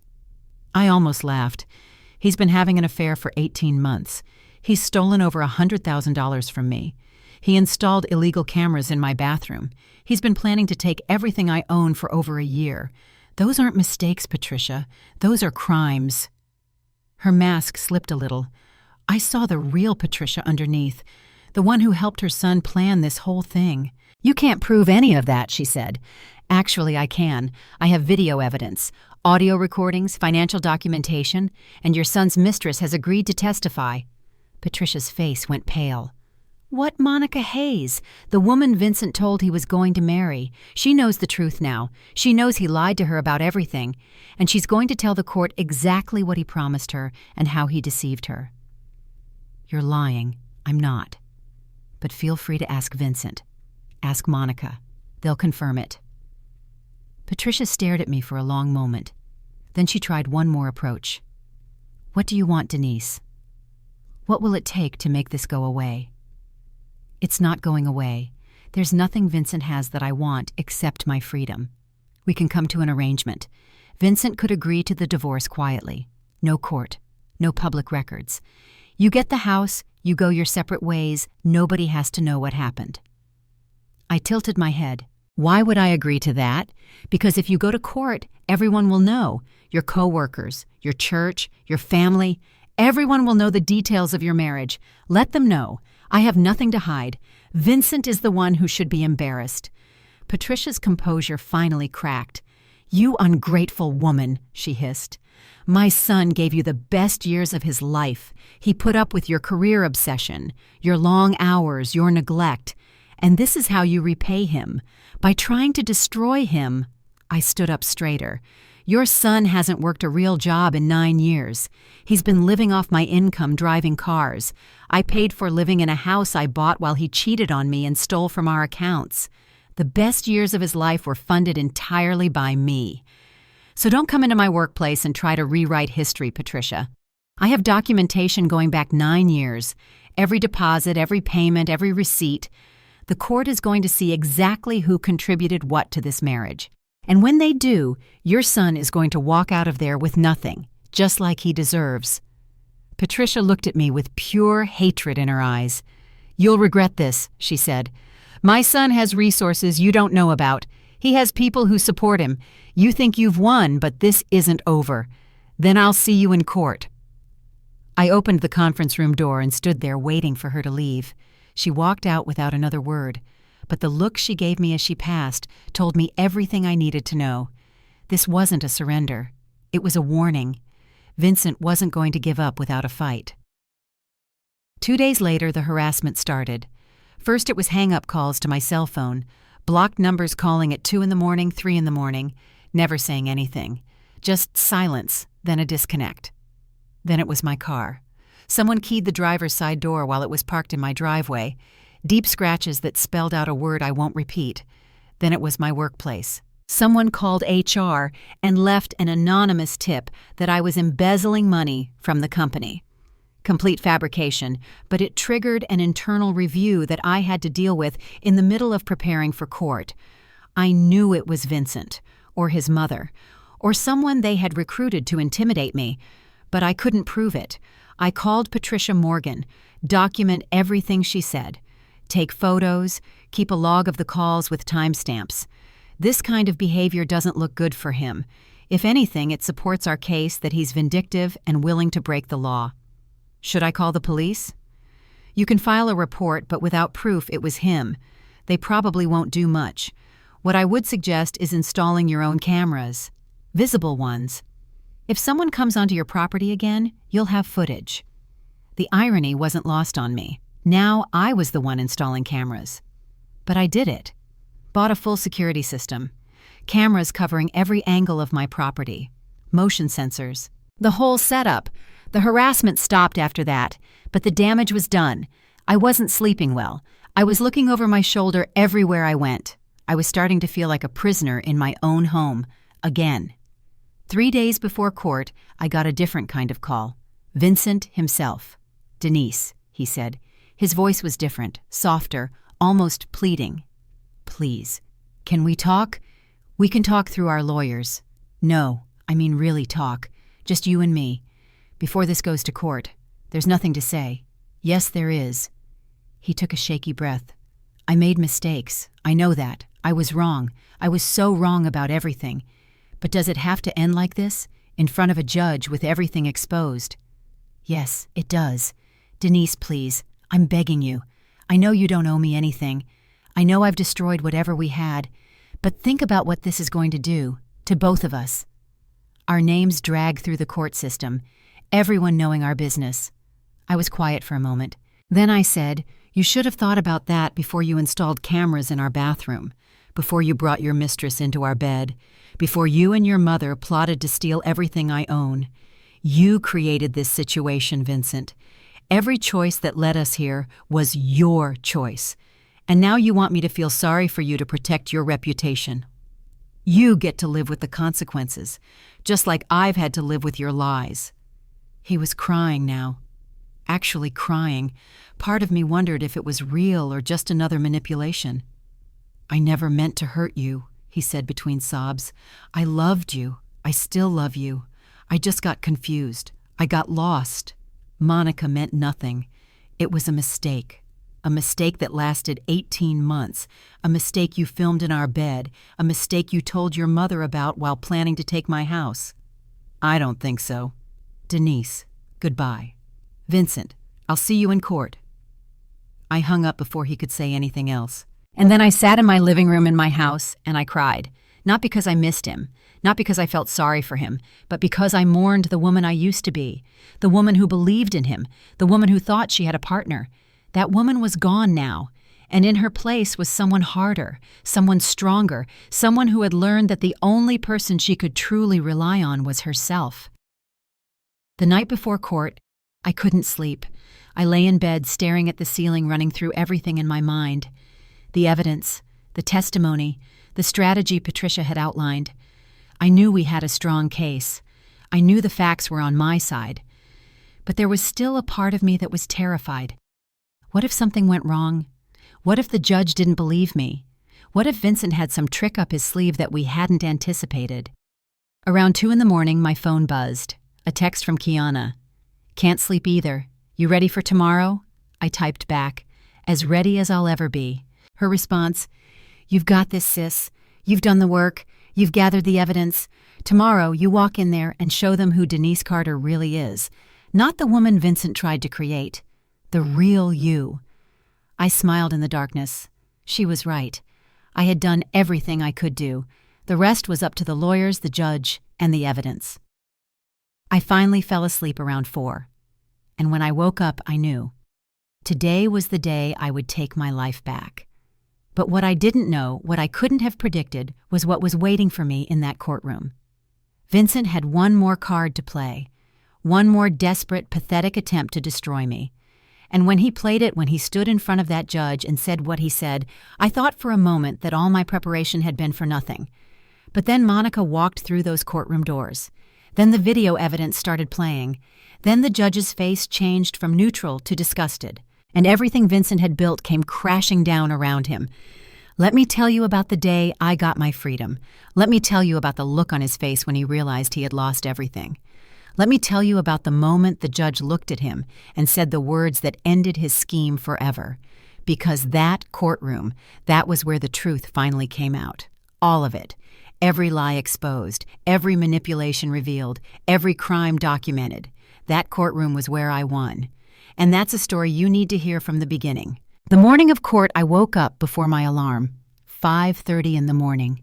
The sun wasn't even up yet, but I was wide awake, like my body knew that today was the day everything would change. I lay in bed for a few minutes, just breathing, thinking about the journey that had brought me to this moment, the years of marriage, the slow erosion of my confidence, the cameras, the discovery, the betrayal, and now finally the reckoning. I got up and took a long shower, washed my hair, took my time with my skincare routine, did my makeup carefully, not too much, just enough to look polished and professional, the kind of face that says I have nothing to hide. I had laid out my outfit the night before, a navy blue suit, classic, professional, the kind of thing I would wear to a board meeting. I wanted to look like exactly what I was, a successful, competent woman who had her life together, not the crazy, unstable wife Vincent was going to try to paint me as. Kiana was staying at my house for support. She was already up when I came downstairs making coffee in my kitchen. "How you feeling?" she asked. "Ready," I said. "Nervous, but ready." She handed me a cup of coffee and looked at me with those eyes that had known me for 20 years. "You remember junior year," she said. "When Professor Williams told you that you would never pass his accounting exam, that you didn't have what it takes, I remember. And what did you do? I studied for 3 weeks straight and got the highest score in the class." Kiana smiled. "That's who you are, Denise. You're not someone who backs down. You're not someone who accepts defeat. You're someone who does the work, gathers the evidence, and proves everybody wrong. Today is no different. Vincent thinks he's going to walk into that courtroom and destroy you, but he has no idea who he's dealing with. I felt tears prick my eyes, but I blinked them back. Couldn't mess up my makeup. Not today. Thank you, Ki, for being here, for everything. Girl, please, I wouldn't be anywhere else." We drove to the courthouse together, Kiana behind the wheel so I could review my notes one more time. Not that I needed to. I had every fact, every figure, every piece of evidence memorized. But it helped calm my nerves to look at the papers. Patricia Morgan was waiting for us outside the courthouse. She looked sharp in a black pantsuit, her briefcase bulging with documents. Next to her was Angela, who had flown in from Chicago the night before. My team, my people, the women who had rallied around me when I had no one else. "How are we looking?" I asked Patricia. "Good," she said. "Better than good. I've been doing this for 20 years and I've never walked into a case feeling more confident. What about Vincent?" "Any last-minute surprises? His attorney filed a motion yesterday trying to exclude some of our evidence. The judge denied it this morning. Everything we have is coming in." Angela squeezed my hand. "You've got this, sis." We walked into the courthouse together, through the metal detectors, up the elevator, down a long hallway with marble floors that echoed with every step, and then we were outside the courtroom door. I stopped for a moment, took a deep breath. This was it. 9 years of marriage, months of investigation, weeks of preparation. It all came down to what happened on the other side of this door. Patricia looked at me. "Ready?" I nodded. "Let's go get your life back." We pushed open the doors and walked in. The courtroom was smaller than I expected. Wood paneling, fluorescent lights, a raised bench for the judge at the front. 2 tables facing the bench, one for each party. And there he was, Vincent, sitting at the table on the right side of the room, wearing a suit I had bought him 3 years ago, looking confident, relaxed, like he was about to win. Next to him was his attorney, a young guy who looked like he was fresh out of law school. Probably cheap, because Vincent certainly couldn't afford expensive representation anymore. Vincent turned when he heard the door.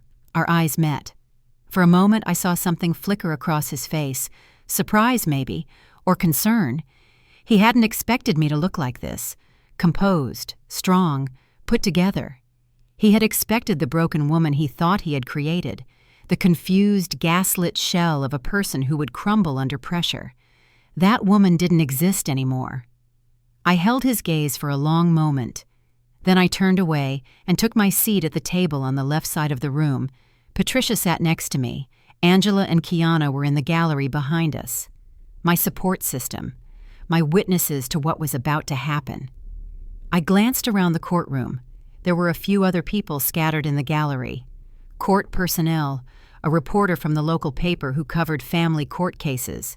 And in the back row, sitting alone, was Monica Hayes. She had come, just like she promised. She was dressed conservatively, nervously clutching her purse. When she saw me looking, she gave me a small nod. I nodded back. Then the bailiff announced the judge, and everyone rose. The Honorable Sandra Williams presiding. A black woman in her 60s, 25 years on the family court bench, known for being fair, thorough, and having zero tolerance for nonsense. I couldn't have asked for a better judge.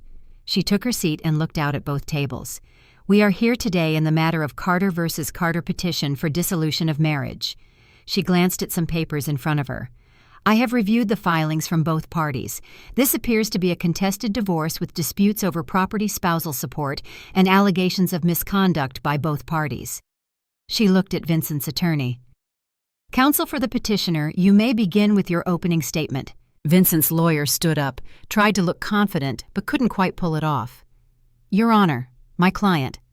Vincent Carter has been the victim of a controlling, manipulative spouse who has systematically cut him off from marital assets and is now attempting to leave him with nothing after 9 years of marriage. We will present evidence that Mrs. Carter has been engaged in an extramarital affair with a colleague at her workplace. We will show that she has hidden assets and income from my client, and we will demonstrate that despite Mr. Carter's contributions to the household, he has been treated as little more than a servant in his own home. My client is seeking equitable distribution of marital assets, including the marital home, as well as spousal support, commensurate with the lifestyle he enjoyed during the marriage. I had to bite my tongue to keep from laughing. The lifestyle he enjoyed during the marriage, the lifestyle that I paid for entirely while he contributed nothing. Patricia stood for our opening statement. Your Honor, the respondent.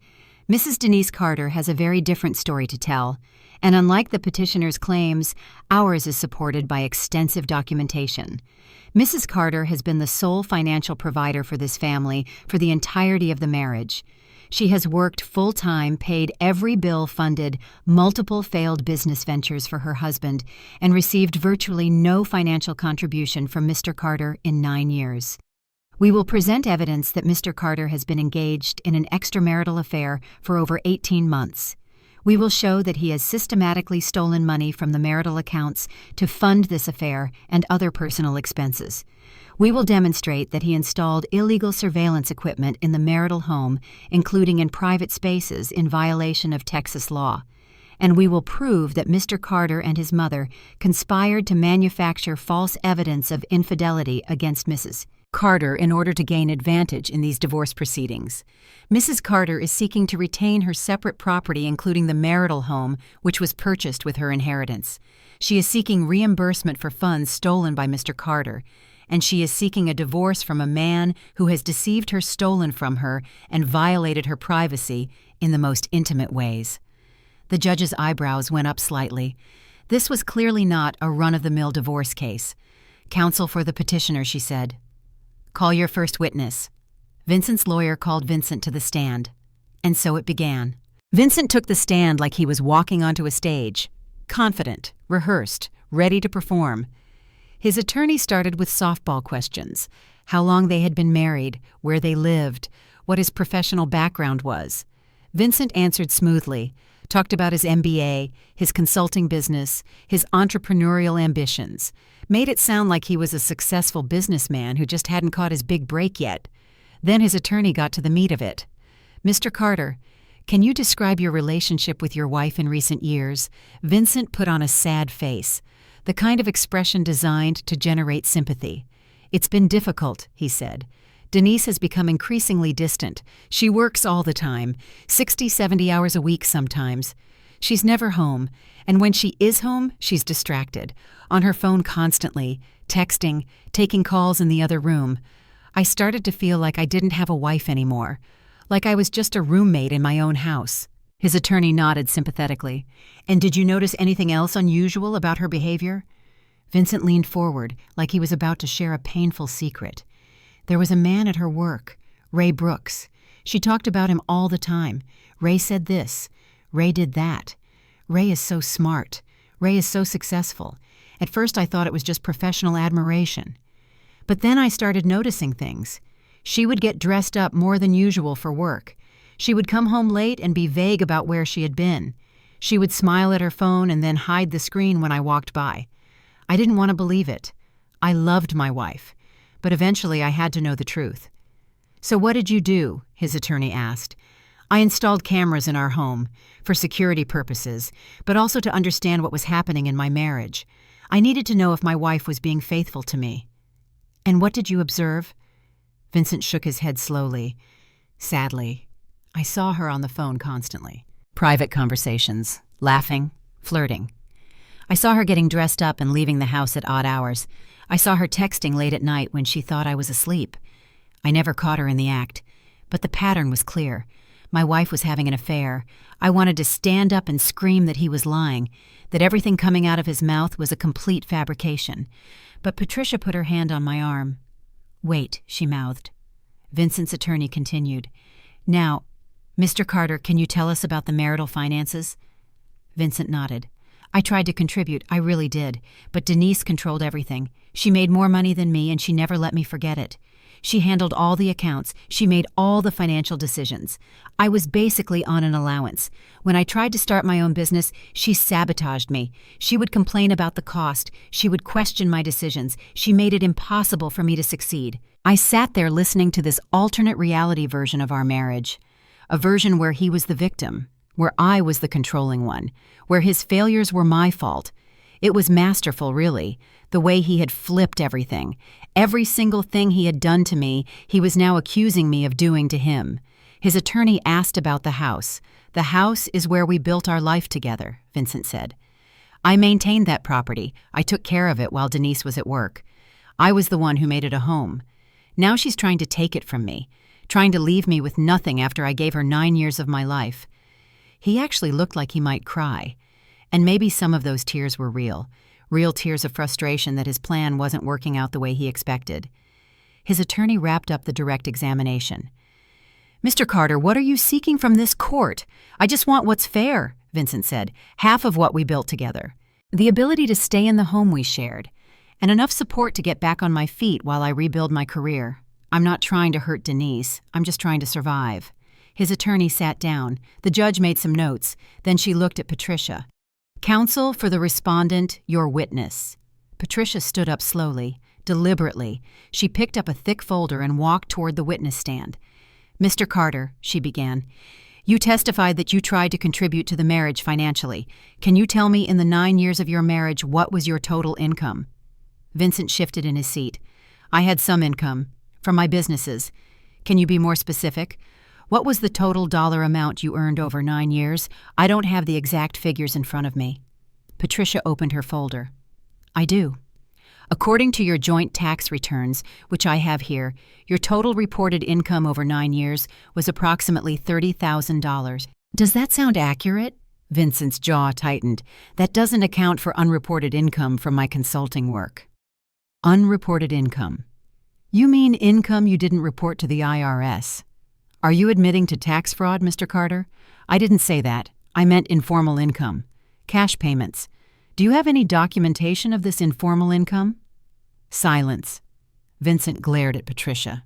"Let me move on," Patricia said. "You testified that you maintained the marital home. Can you describe what maintenance you performed?" "I took care of things. Fixed things when they broke. Kept up with the yard." Patricia pulled out another document. "I have receipts here showing that all major repairs and improvements to the home were paid for by Mrs. Carter and performed by hired contractors. A new roof in 2019, HVAC replacement in 2020, kitchen renovation in 2021. Are you saying you performed these repairs yourself?" "I handled the day-to-day things, such as Vincent struggled, changed light bulbs, took out the trash." Patricia let that hang in the air for a moment. "Light bulbs and trash. That was your contribution to maintaining a $400,000 home." She moved on before he could respond. "Mr. Carter, you installed cameras throughout the marital home. Is that correct?" "Yes, for security purposes, including in the bathroom." Vincent hesitated. There may have been a camera that captured part of the bathroom. "Mr. Carter, I'm going to show you a photograph." Patricia pulled out a large printout. This is the camera that was hidden in the bathroom of the marital home. It was positioned to capture the shower and toilet area. Is this the camera you installed? Vincent stared at the photo. He knew he was trapped. I was concerned about security in all areas of the home. Mr. Carter, are you aware that recording someone in a bathroom without their consent is a felony in Texas? I was recording my own home. You were recording your wife in private moments without her knowledge or consent. That is a crime. Patricia let that sink in. We'll return to this later. She picked up another folder. Now let's talk about Monica Hayes. Do you know who Monica Hayes is? The color drained from Vincent's face. I know someone by that name. She works at the co-working space I use. Just works at the co-working space. Patricia pulled out a photograph. Is this you and Monica Hayes together at a restaurant called the Capitol Grill last November? Vincent stared at the photo. Where did you get that? Answer the question. Mr. Carter, is this you? Yes.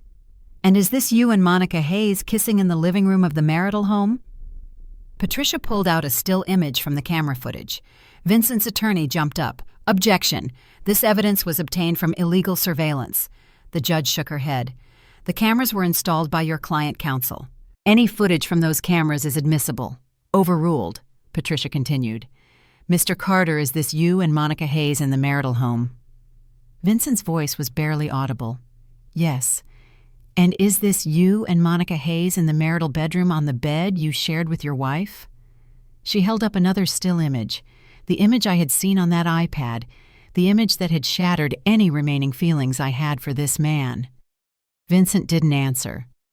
Let the record show that the witness is declining to answer, Patricia said. We will let the video evidence speak for itself. She turned back to the folder. Now, Mr. Carter, I'd like to play an audio recording. This was captured by the cameras you installed in the home. She pressed play on a laptop. Vincent's voice filled the courtroom. Once I have enough evidence that she's cheating, I'll get the house alimony, everything. And Monica's voice. You really think she's cheating Vincent again? I don't need her to actually be cheating. I just need to make it look like she is. The courtroom was silent. The judge's face had hardened. Even Vincent's own attorney looked like he wanted to disappear. Patricia stopped the recording. Mr. Carter, in this recording, are you admitting that you plan to fabricate evidence of infidelity against your wife? That was taken out of context. Really? Let me play more context. She played another clip. This one with Vincent and his mother, Patricia Carter's voice. That woman has always thought she was better than us. Take everything she has. Vincent's voice. I plan to. The house her 401k alimony. Patricia stopped the recording. Mr. Carter, is that your mother helping you plan to defraud your wife? Vincent's face was red. His hands were shaking. He looked at his attorney for help, but there was nothing his attorney could do. No further questions, Patricia said. She walked back to our table with the satisfied stride of someone who had just won a battle. And we hadn't even presented our full case yet. After Vincent's disastrous cross-examination, the judge called a 15-minute recess. I sat at our table, my heart still pounding from what had just happened. Patricia leaned over. That went better than I expected, she whispered. He fell apart on the stand. Now we finish him. When court resumed, it was our turn to present evidence. Patricia called me to the stand first. I walked up, placed my hand on the Bible, and swore to tell the truth. Then I sat down and looked out at the courtroom. At Vincent, who wouldn't meet my eyes. At Monica in the back row. At Angela and Kiana, who gave me encouraging nods. I took a deep breath and began. Patricia started with the basics, my education, my career, my income. I explained how I had worked my way up from entry-level accountant to senior accountant at a Fortune 500 company, how I had earned my CPA license, how I now made $145,000 a year. Then she asked about the house. Mrs. Carter, can you tell us how the marital home was purchased? My grandmother passed away in 2015, I said. She left me an inheritance of $100,000. I used $85,000 of that as a down payment on our home. The deed is in my name only. My grandmother insisted on that. She said to protect myself. And the mortgage payments, every single payment, has come from my personal checking account.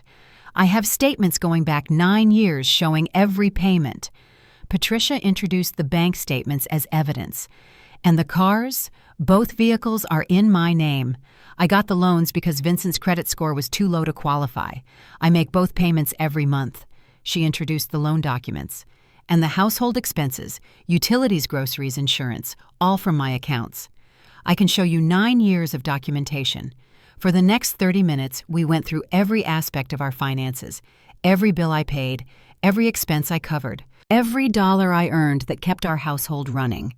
The picture that emerged was undeniable. I was not just the primary earner. I was the only earner. Vincent had contributed almost nothing for 9 years. Then Patricia asked about his businesses. Your husband testified that you sabotaged his business ventures. Can you respond to that? I funded his business ventures, I said. 3 of them. The first one cost $30,000. It failed within a year. The second one cost $45,000. Also failed. The third one cost $25,000. Same result. I never sabotaged anything. I invested $100,000 of our money into his dreams, and he lost all of it. Did he ever take responsibility for these failures, Num? It was always someone else's fault. The market, the investors, his partners, never him. Patricia then asked about the cameras. When did you discover the surveillance equipment in your home about 3 months ago? I came home early from work and found a camera hidden in my closet. When I searched the house, I found 6 cameras total, including one in my bathroom. How did that make you feel? I felt violated. I felt betrayed. I felt like I had been living in a prison without knowing it. This man was watching me in my most private moments without my knowledge or consent. And what did you do when you discovered the cameras? I documented everything. I took photographs. I accessed the camera system and discovered months of recordings. And I discovered that my husband had been using those cameras not just to spy on me, but to record his own affair in our home. Patricia introduced the camera evidence, photographs of each device, screenshots of the recording system, and selected video clips showing Vincent with Monica. The judge watched all of it with an increasingly grim expression.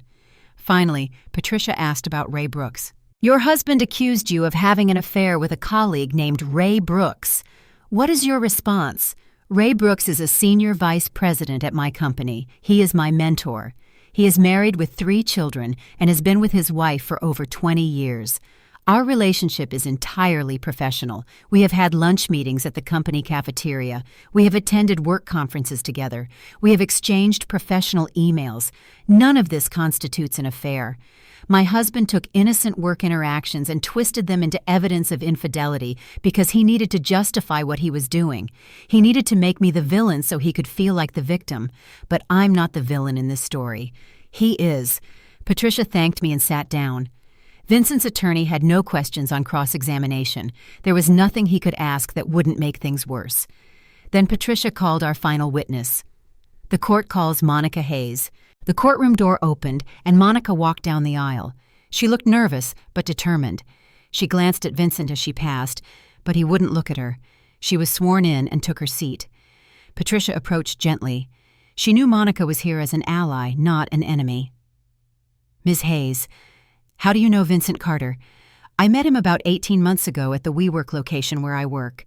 He was a member there. We started talking. He asked me to coffee, and eventually we began a relationship. Did Mr. Carter tell you he was married? He told me he was separated. He said he and his wife had been living apart for 2 years. He said the divorce was pending, just waiting on paperwork. Did he tell you anything about his wife? Monica took a deep breath. He told me she was mentally unstable, that she was controlling and manipulative, that she had trapped him in the marriage by threatening to destroy his business. He said he was afraid of her. Did he tell you anything about his financial situation? He said he owned a house in the suburbs. He said he had a successful consulting business. He said he was the one who had built their lifestyle, and his wife was trying to take it all from him. And what do you know now about those claims? Monica looked at me briefly, then back at Patricia. All of it was lies. Every single thing he told me was a lie. Mrs. Carter owns the house. She paid for everything. He doesn't have a successful business. He doesn't have any business. He was living off his wife while cheating on her with me. I had no idea. If I had known the truth, I never would have gotten involved with him. What made you decide to testify today? Because I was a victim, too. He lied to me to get what he wanted. He used me to hurt his wife. And when I found out the truth, I felt sick. I'm not proud of what I did, but I was deceived. And I want the court to know the kind of man Vincent Carter really is. A liar. A manipulator. A con artist. Monica's voice cracked on that last word, but she held it together. Patricia thanked her. Vincent's attorney wisely declined to cross-examine. There was nothing to gain by attacking Monica. She had just confirmed everything we had been saying. The judge called another brief recess. When we returned, she was ready to rule. "Counsel," she said, "I have heard the testimony and reviewed the evidence. I am prepared to make my ruling today." My heart was in my throat. This was it. After everything, after 9 years of marriage and months of preparation, it all came down to the next few minutes. Patricia reached over and squeezed my hand. The judge began to speak. The judge looked at both tables, then down at her notes. The courtroom was absolutely silent. I could hear my own heartbeat. "I have been on this bench for 25 years," Judge Williams began. "I have seen hundreds of divorce cases, cases involving infidelity, financial disputes, custody battles, allegations of all kinds. But I have rarely seen a case where the evidence is as clear and as damning as what has been presented today." She turned her gaze to Vincent. "Mr. Carter, you came into this court claiming to be a victim. You claimed your wife was unfaithful. You claimed she controlled the finances. You claimed she sabotaged your career. You claimed you deserved half of everything in spousal support. The evidence tells a very different story." She picked up a document. "The marital home was purchased with your wife's inheritance. Her name is on the deed. Her money made the down payment. Her salary made every single mortgage payment for 9 years. You have no legal claim to that property. Your wife earned over $900,000 during this marriage. You earned approximately $30,000. She paid for everything. You contributed almost nothing." She set the document down and picked up another. "But that's not the worst of it. You didn't just fail to contribute. You actively stole from your wife. The evidence shows you diverted over $67,000 from marital accounts into personal accounts and gambling. You accumulated $34,000 in secret credit card debt. You used your wife's money to fund an 18-month affair. And then, Mr. Carter, you had the audacity to accuse her of infidelity." Judge Williams shook her head slowly. "The recordings from your own cameras prove that you planned this.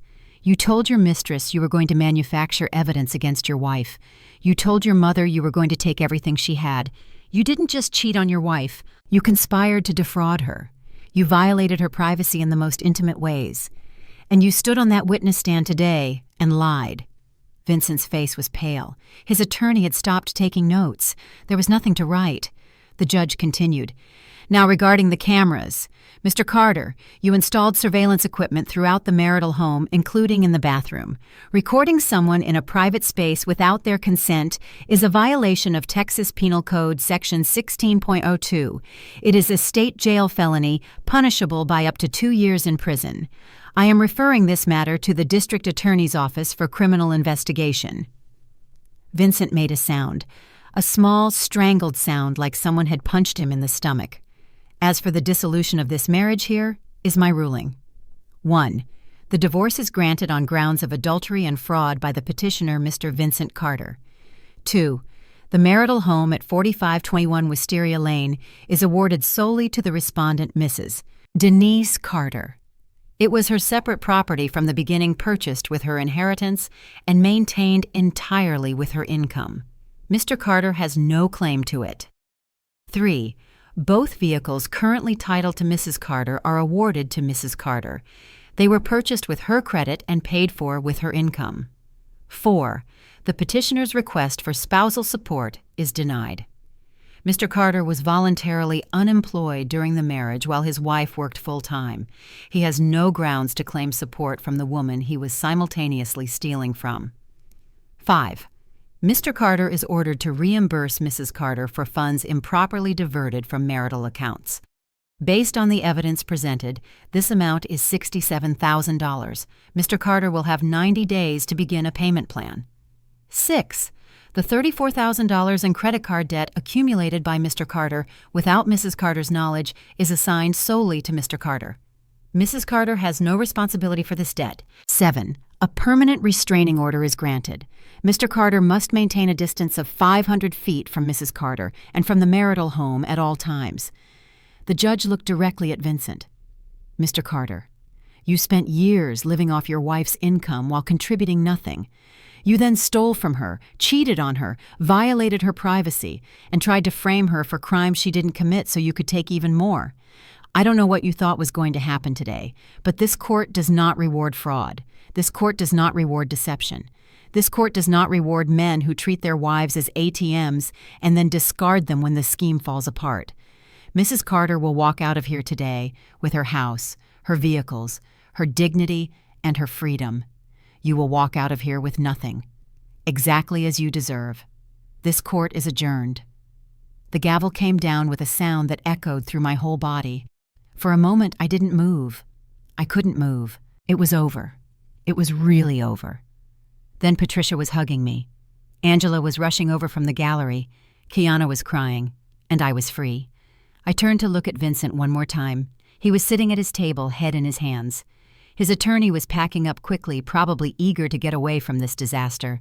For 9 years, I had looked at this man and seen my husband, my partner, the person I was building a life with. Now, I looked at him and saw nothing. A stranger, a fraud, someone who had never been real. He must have felt my gaze because he looked up. Our eyes met, and I saw it.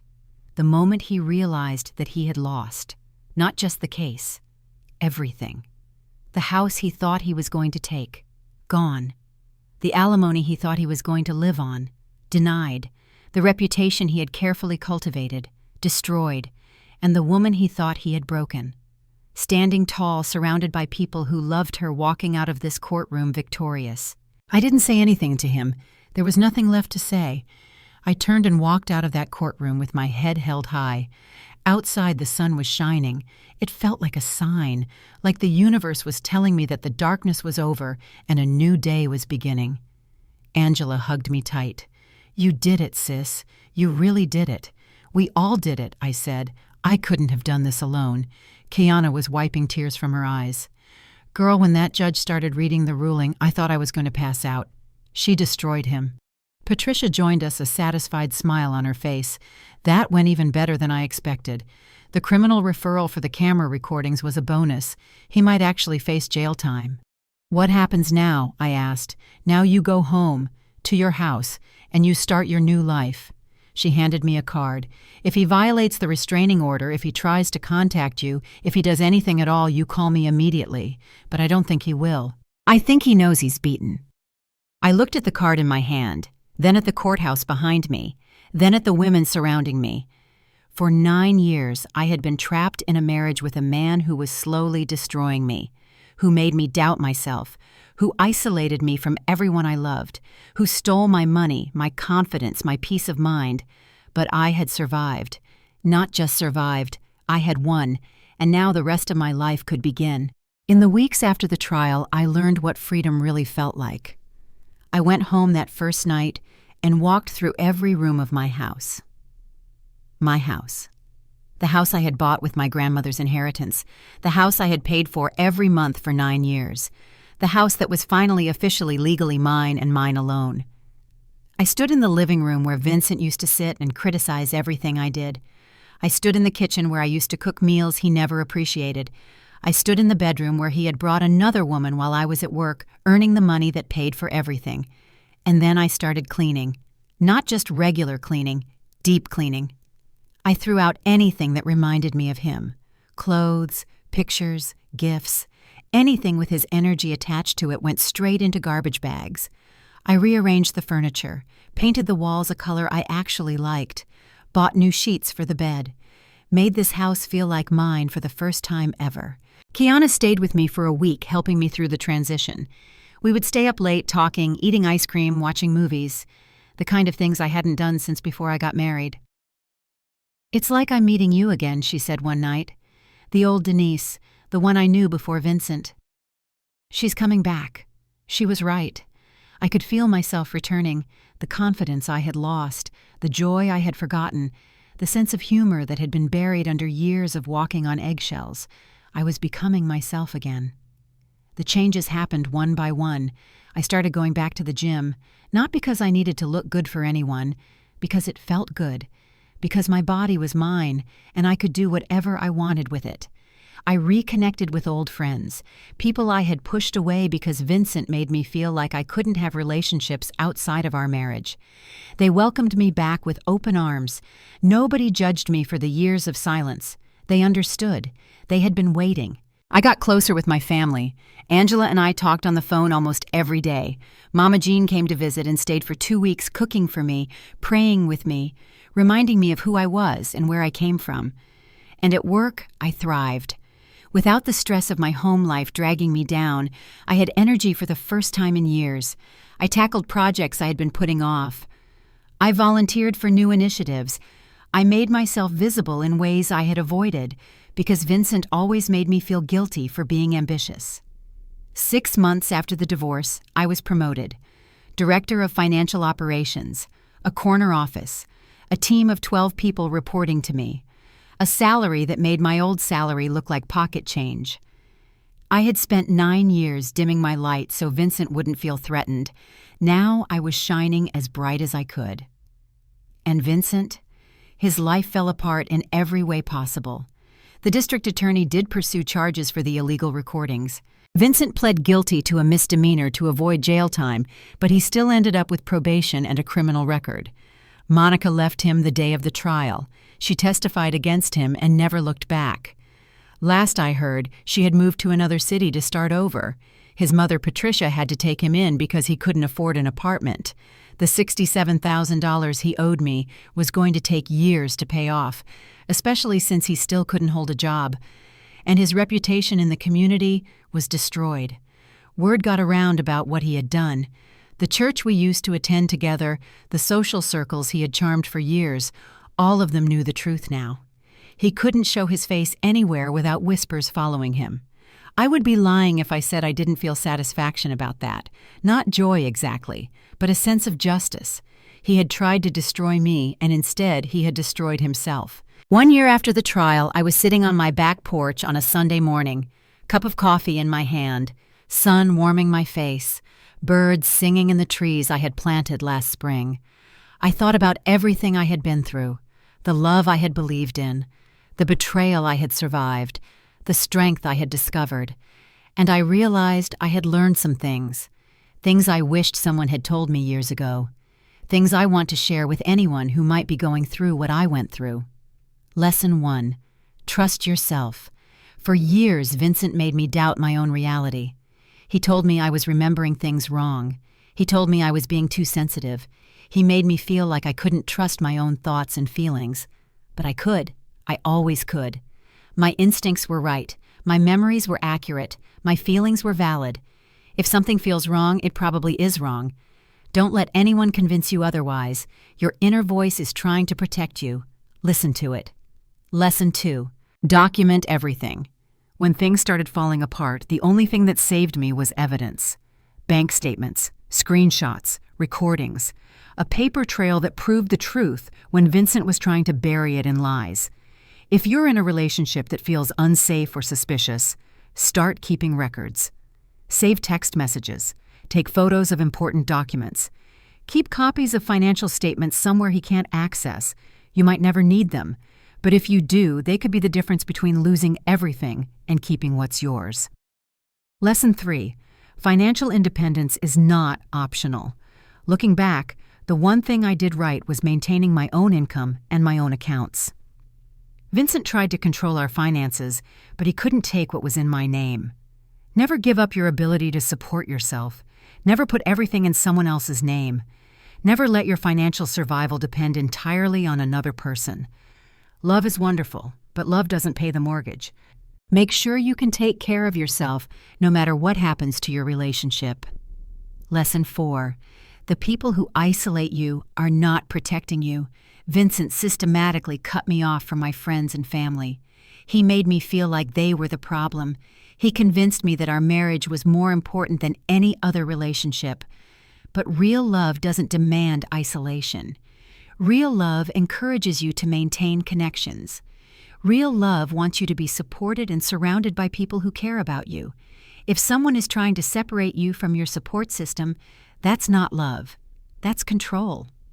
Lesson 5. It's never too late to choose yourself. I stayed too long. I know that now. I stayed because I was scared, because I was confused, because I thought I couldn't make it on my own. I stayed because I believed the lies he told me about myself. But even after all those years, even after all that damage, I was able to get out. I was able to rebuild. I was able to find myself again. It doesn't matter how long you've been in a bad situation. It doesn't matter how broken you feel. You can always choose yourself. You can always start over. You can always walk away from what's hurting you and toward what heals you. It's never too late. I finished my coffee and looked out at my garden, at the life I had built, at the peace I had found. Vincent installed cameras in our home because he thought he would catch me doing something wrong. He thought he would find evidence to destroy me. But those cameras didn't catch a cheater. They caught a liar, a thief, a fraud. They caught him, and they set me free. If you're watching this video and you're in a relationship that feels like a prison, if you're with someone who makes you doubt yourself, if you're being controlled, manipulated, gaslighted, abused in any way, I want you to know that there is a way out. There is a life beyond what you're living right now. There is a version of yourself that is free and happy and whole. It won't be easy. It might be the hardest thing you've ever done, but you are stronger than you know, and you deserve so much better than what you're accepting. Document everything. Reach out for help. Build your support system. And when you're ready, take that first step toward freedom. You can do this. I know you can, because I did it. And if I can survive what Vincent put me through, you can survive too. My name is Denise Carter. My husband installed hidden cameras and called me a cheater, but those cameras told the truth.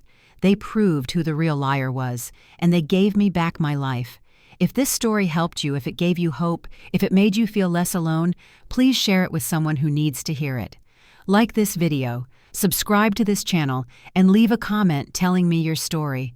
We rise by lifting each other, and together we are unstoppable. Thank you for listening. Stay strong, choose yourself, and never forget who you really are.